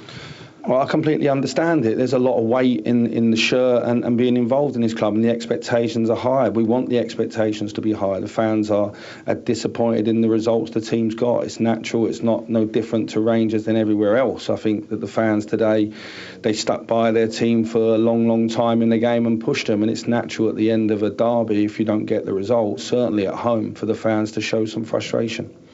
Going back to the incident that led to Kemar Roofe scoring the goal that didn't count, I believe it's been discussed a lot in our programme. I believe the rule actually is if you plant your leg, that is actually an imposition, and that's why it was given. How do you feel about that? Well, it's Kamar Roof that plants it's Cyril Dessers that plants his foot. He plants his foot. Lagerbäck kicks the back of his heel. He may have pulled back to kick the ball, but he's kicked Cyril. So I'm not sure. I think that one's gone against us today. I think it's a tough call. After that, there's a lot of the game to play. It's 0-0. We concede a really poor goal for us. That's fair. Everyone saw that at a moment in the game where we were probably in the ascendancy. And second half, we had enough of the ball and enough opportunity to make up for it, and we didn't. So there's our frustration on that. But I think that call's harsh. You talked about, getting into this international break, possibly top of the league, and you being a good place there. Where do you go from here? We have to dust ourselves down and come back. We know we need to go on a run. It's the fourth game of the season. That's what we'll say. There's 34 games to go. We know we're going to need some really big days in the weeks and months ahead. But the most important thing is focusing on getting this group consistently playing at a stronger level than maybe it is right now. I thought the effort in the second half was good, but I thought for the amount of possession we had, you'd like to create a little bit more. Having said that, both Sam and Danilo had big opportunities for us. Do you regret the approach at all? I think some fans would argue Celtic were perhaps weakened. There was no fans there for them either. Would you have done anything differently in hindsight? Listen, you can always do things differently, and I think we went with a really bold attacking team with Rabbi, Cyril, Todd and Kamar, and that then was added to by the boys that come off the side. So I think we threw everything at it. The team we had on the pitch at the end of the game, we had almost 5 attackers on the pitch, and we had a right go. Both fullbacks were high. That left us vulnerable on occasion on counter-attack, but we chased the game. We had the moments. We had more moments than Celtic, and we didn't take them. Thanks, Michael. Michael Beale, Neil McCann, you can hear quite clearly in his voice there just exactly what that defeat has meant and how badly he is hurting right now in the wake of that. Yeah, really disappointed, particularly with the goal they conceded. I watched him after the final whistle went, and generally goes out onto the pitch, and I apologize if the fans were probably right just to get himself down the tunnel. It's a sore one to take. I agree with him. They tried. The endeavour was there. He said he was attacking line. I didn't see Cantwell as an attacking force other than the kind of getting into the second half. I remember him once in the box where he stole one in the first half, but other than that, I thought he was ineffective in the first half. The penalty decision, say it's going harsh against him, and if it can raise the law and the rule of the game, is a ridiculous one for me, because that's telling people you can't go in and steal the ball if somebody's going to try and kick it. That's just right. There will be plenty more discussion and debate about that. I've got absolutely no doubt. Live again, Brendan Rodgers now with Martin. Brendan, can I ask you to put into words the sense of achievement from what is a massive result for you? Yeah, it's a massive result for the squad. You consider virtually half the team not available, and so for the players to come here, and I said before the game to them, listen, I need my men today. You need to come here with 50,000 bent for blood. You need to come and play like a man, even though you're really young players. And they did that. First half, played with great composure, got through the pitch really well, looked after the ball, had chances to score before we did. Probably just needed to clean up in the final third of the pitch and stay on it a little bit longer in the final third. But we forced 1 or 2 passes when we didn't need to. But we get the goal at the end of the first half. Again, doing the dirty work. You got to win, and no matter how much you want to play football, you have to be able to win the second balls. So the guys did that. Matt wins it, and then it's a great finish by Kyogo. So that puts us in a really good position, in a position I thought we deserved at half time. Second half, we didn't quite connect with our passes. We couldn't get them away in order to have longer periods with the ball, but we were always a threat. What we knew we would have to defend. We knew that they would have to come after us, being 1-0 down at home. But we had 3 really, really big opportunities when we broke through and just failed to finish and take the game away from them. So when you don't do that, it keeps it tight. But players stood well. magnificently. The two centre halves. Liam Scales was outstanding today, and all the other players. So it's a fantastic win for us. I'm sure as you outlined there, I'm sure you'll do things better as the season goes on. But given the environment and the hostility, you must feel that will stand you in really good stead going forward now. I will do. I think that a lot of the new players needed that. They needed that big win to feel what it's like and to feel what the intensity is like at a club like Celtic. And like I say, to come here and play, especially in the first half like we did. We played some really good football with that composure that we want to play. And then second half we had to show resilience and a fight. And that's any games I've ever won here. And despite the scoreline, you always have to defend in moments. So, and the players did that. And like I say, the scoreline could have been better for us in the second half if we would have been cleaner with our passing and final ball. So, but listen, to come here, keep a clean sheet, to win with not one supporter in the stadium for us apart from our board, it's an absolutely brilliant win, and so happy for the players. I think one of the key moments that's been talked about a lot is when Dessers and Lagerbielke sort of clash and the ball goes to Roof, who scores. What was your interpretation of that? Well, I thought if the goal went in, I was going to be super disappointed because we had controlled the game up until that point and we had no danger. So, yeah, I think that obviously Gustav has got to look to get his passes away quicker. However, in saying that, he looks like he's just been nicked from behind. So Rangers will probably say it was never a foul. I think obviously the referees, there's enough officials looking at it, and they obviously deemed it to be that. I asked you last week about John Scales and whether you saw him as someone that could potentially force his way into the starting lineup. What did you make of what he delivered for you today? Well, John Scales was a very good player that played for Liverpool. And John Scales, I do that all the time, I do apologise. Liam Scales, it's a Liverpool connection. Absolutely, aye. So no, I thought he was absolutely magnificent today.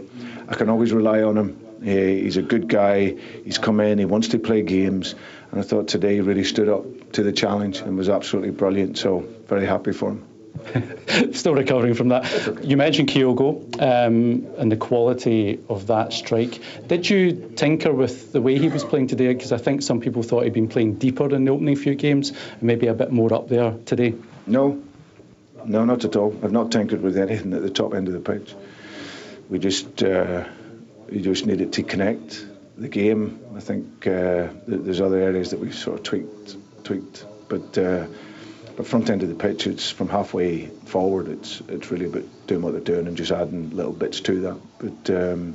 But no, his strength is on the last line. But as you can see, he can drop in and add that variety as well. But he was there for the finish, and it was a brilliant finish. Just finally, to Celtic fans, I think it's fair to say it's been a challenging few weeks for all connected with Celtic. Where do you go from now, and what do you say to them? We're still very early in the season. It's only 4 games in. You don't win anything in September. I think this is going to be an exciting period again. I feel it, and I've always felt that. And despite the result went against us today, it's still very early. So just got to stay calm. This group is a very young group that's missing a lot of influential players at the moment. So once we get them back and we keep working with this group of players day in, day out, they're only going to get better. So yeah, very, very pleased. With the league, it's 3 wins. In spells, we've looked good, but I know it's nowhere near where I want us to be. But we'll piece together the jigsaw and keep working on what it is we need to get in and to improve the players, and they're only going to get better. Thanks, Brendan. Well done. Cheers. Martin Durden there, Brendan Rodgers very satisfied, bit of praise there for some of the players, acknowledging that they have to improve, but absolutely clear, and he knows this fixture inside out, Pat, given the record he has in it, the importance potentially of having had that. Yeah, and I think he talked about that before the game also, the experience that he had, and he's not a manager that's just come in all of a sudden. He's been around it, so he knows, and coming in here, and even though he's got no fans and all that, and I thought he summed it up quite well there, and that first half, I thought They did well. They passed the ball. They controlled parts of the game. Coming here is never easy. I thought Rangers probably could have dealt with maybe closing Celtic down a little bit better. I was surprised that they left McGregor with so much room in that first half. They sorted it out then later on, especially in the second half, and that showed you that it kind of nullified the way the Celtic want to play through McGregor, and that caused them their own problems in the second half, and that. So, but players, like this experience, and he talked about it, this experience for this group of players, especially the new ones coming in, is an incredible experience. And when you come out on top and you get the confidence of winning here at Ibrox, then you grow in stature, and the players need to grow. This group needs to find that confidence and grow. There's some of them been around for a long time, especially McGregor. He knows what it takes, but there's others, and we talk about the two centre halves. How many times have they come here and played two of them? Liam Scales has probably did it with Aberdeen a few times, but not in the Celtic team. We criticise a little bit of Lagerbielke, but he's only come to the club. He's only come in. He'll learn a lot from this game. When they analyse it, I'm sure he'll sit down as a young player and he'll realise that things maybe he has to do better. But as Neil did say when we were criticising him, is that he was willing to take the ball, and that's a big thing. Go and get on the ball. That's what Brendan wants you to do. That's why you're in the team, and then you'll develop as you go along. So there's a lot of good things, and the 3 points is a critical factor for them. It allows Brendan now a bit of time to almost keep working on what he's doing, and if he gets some of those players back as he talked about, then they'll grow. They'll get better, and that huge 3 points for the team, and he did mention a critical thing for the squad. It's not just about 11 players. The whole squad will grow with that, and that's very, very important going forward. There are always players, and Brendan Rodgers has done this. We saw it the last time he was here, Tom English. You see players who come through. Martin Dowden, as is evidenced by his dress sense, is stuck in the 1980s, given that he mentioned John Scales rather than Liam Scales. But who knows? Could Liam Scales be the one or one of the players to benefit this time round, and suddenly his Celtic career takes off again? Anything is possible. They have about 7 centre halves at the club now. If they're all fit, there's 7 of them. So it's a lot of traffic to get through there. He's done himself a world of good today, because I thought he was, just to echo the lads, I thought he was excellent. I think a lot of Celtic fans would have had concerns about him. Probably fewer concerns about Lagerbielke, but the way it turned out, it was the problems were Lagerbielke and not Scales.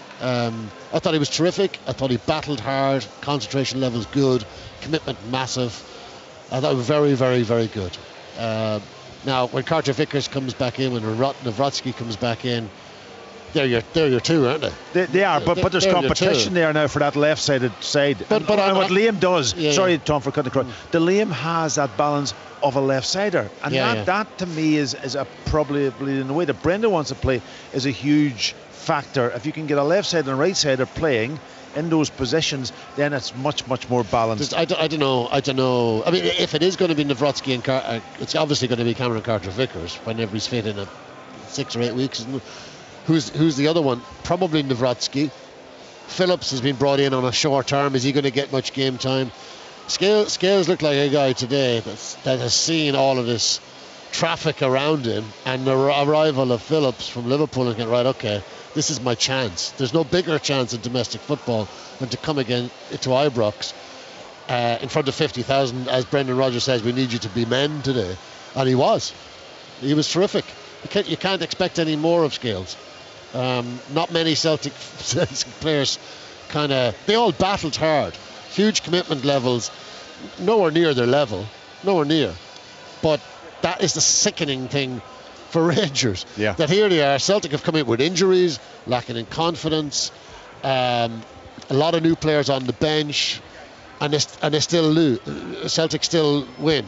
So what's going to happen when Rodgers starts working his magic with all these young players? There's 5, 6, 7 young players, 21, 22, 23, when they start to be bled into the team, when Carter Vickers comes back in, when Nawrocki comes back in, when Antati comes back in, what are Celtic going to be like then? I mean, if Rangers can't beat this Celtic team, what hope have they got of beating the next Celtic team? Sorry, Tom, and then he's got 2 new signings that we haven't seen, and how will they impact the team, and what qualities Well, he's have? got Bernard, who's 21. Holm is only 20. He looked good when he came on. Tilio hasn't played. He's 22. Nawrocki, 22. He's still early. Yang, 21. Kwan, 22. And Palmer's 23. He's got all of these players coming through. Now, Rodgers is very good. Obviously, he's a top-class manager. He's very good at improving young players. So he's got a battery of young players here. He's probably saying we need a bit more experience because we've got an awful lot of youth and not a lot of experience. But if these guys measure up, this is going to be a serious Celtic team down the track. This was Rangers' chance to catch them, and they failed. Right, we're going to move on to the other games. Just quickly, one final thought from Neil McCann. I think you get quite hyper about these big Glasgow encounters. How's this one left you feeling? Do you know what? It was a good game to be involved in, Richard. It always is when you come live and you come to the actual stadiums. You get a real feel for it. It did have a wee bit of an old school feeling in terms of them. It wasn't brilliant football. It was aggressive. There was lots of challenges, breakages of play. But I agree with Michael Beale that I think maybe the output maybe deserves something from the game. But if you don't have the quality, then you get nothing from these fixtures. It's been proved in the past. Kyogo comes up with one moment and it was a sublime strike out of nothing. And that will hurt Rangers. Rangers fans going away today will be absolutely... They will be very angry. I think they'll be angry. And there will be a few questions being asked now, Richard, about whether this Rangers side can get themselves going in a manner that will reel Celtic in quickly. But as Tom said there, they're going to continue to get stronger. There's already a 4-point gap, which is quite incredible to start talking about that. But you're talking, that's 2 games then that Celtic then have to slip up in already before we even get to the next Old Firm game. But it was a pulsating fixture. The noise in here at times was incredible, and it's just a fixture, Richard, that I just love being involved in. I would have liked to have seen the result go the other side, of course, sitting next to my big friend Pat Bonner here. But there's work to be done on both sides. But Brendan Rodgers, very pleased. It has been a while, mate. It has been a while. So yeah, off to my next job. And now, Richard, I'll walk across the BBC studios and try and look at that incident again for about the 100th time. I'd be really interested just to get your thoughts once you've had the chance to sit down in the quiet, cool, calm quiet of the edit booth. And Neil will be on with the rest of the guys at 7:15, BBC Scotland Channel Sports Scene highlights. Just one game underway in the SWPL 1 this afternoon. Late in the game, in fact, it's Spartans 0, Aberdeen 3. Still to come, Hamilton against Dundee United, Motherwell Montrose, Rangers against Partick Thistle, and Hibernian against Celtic.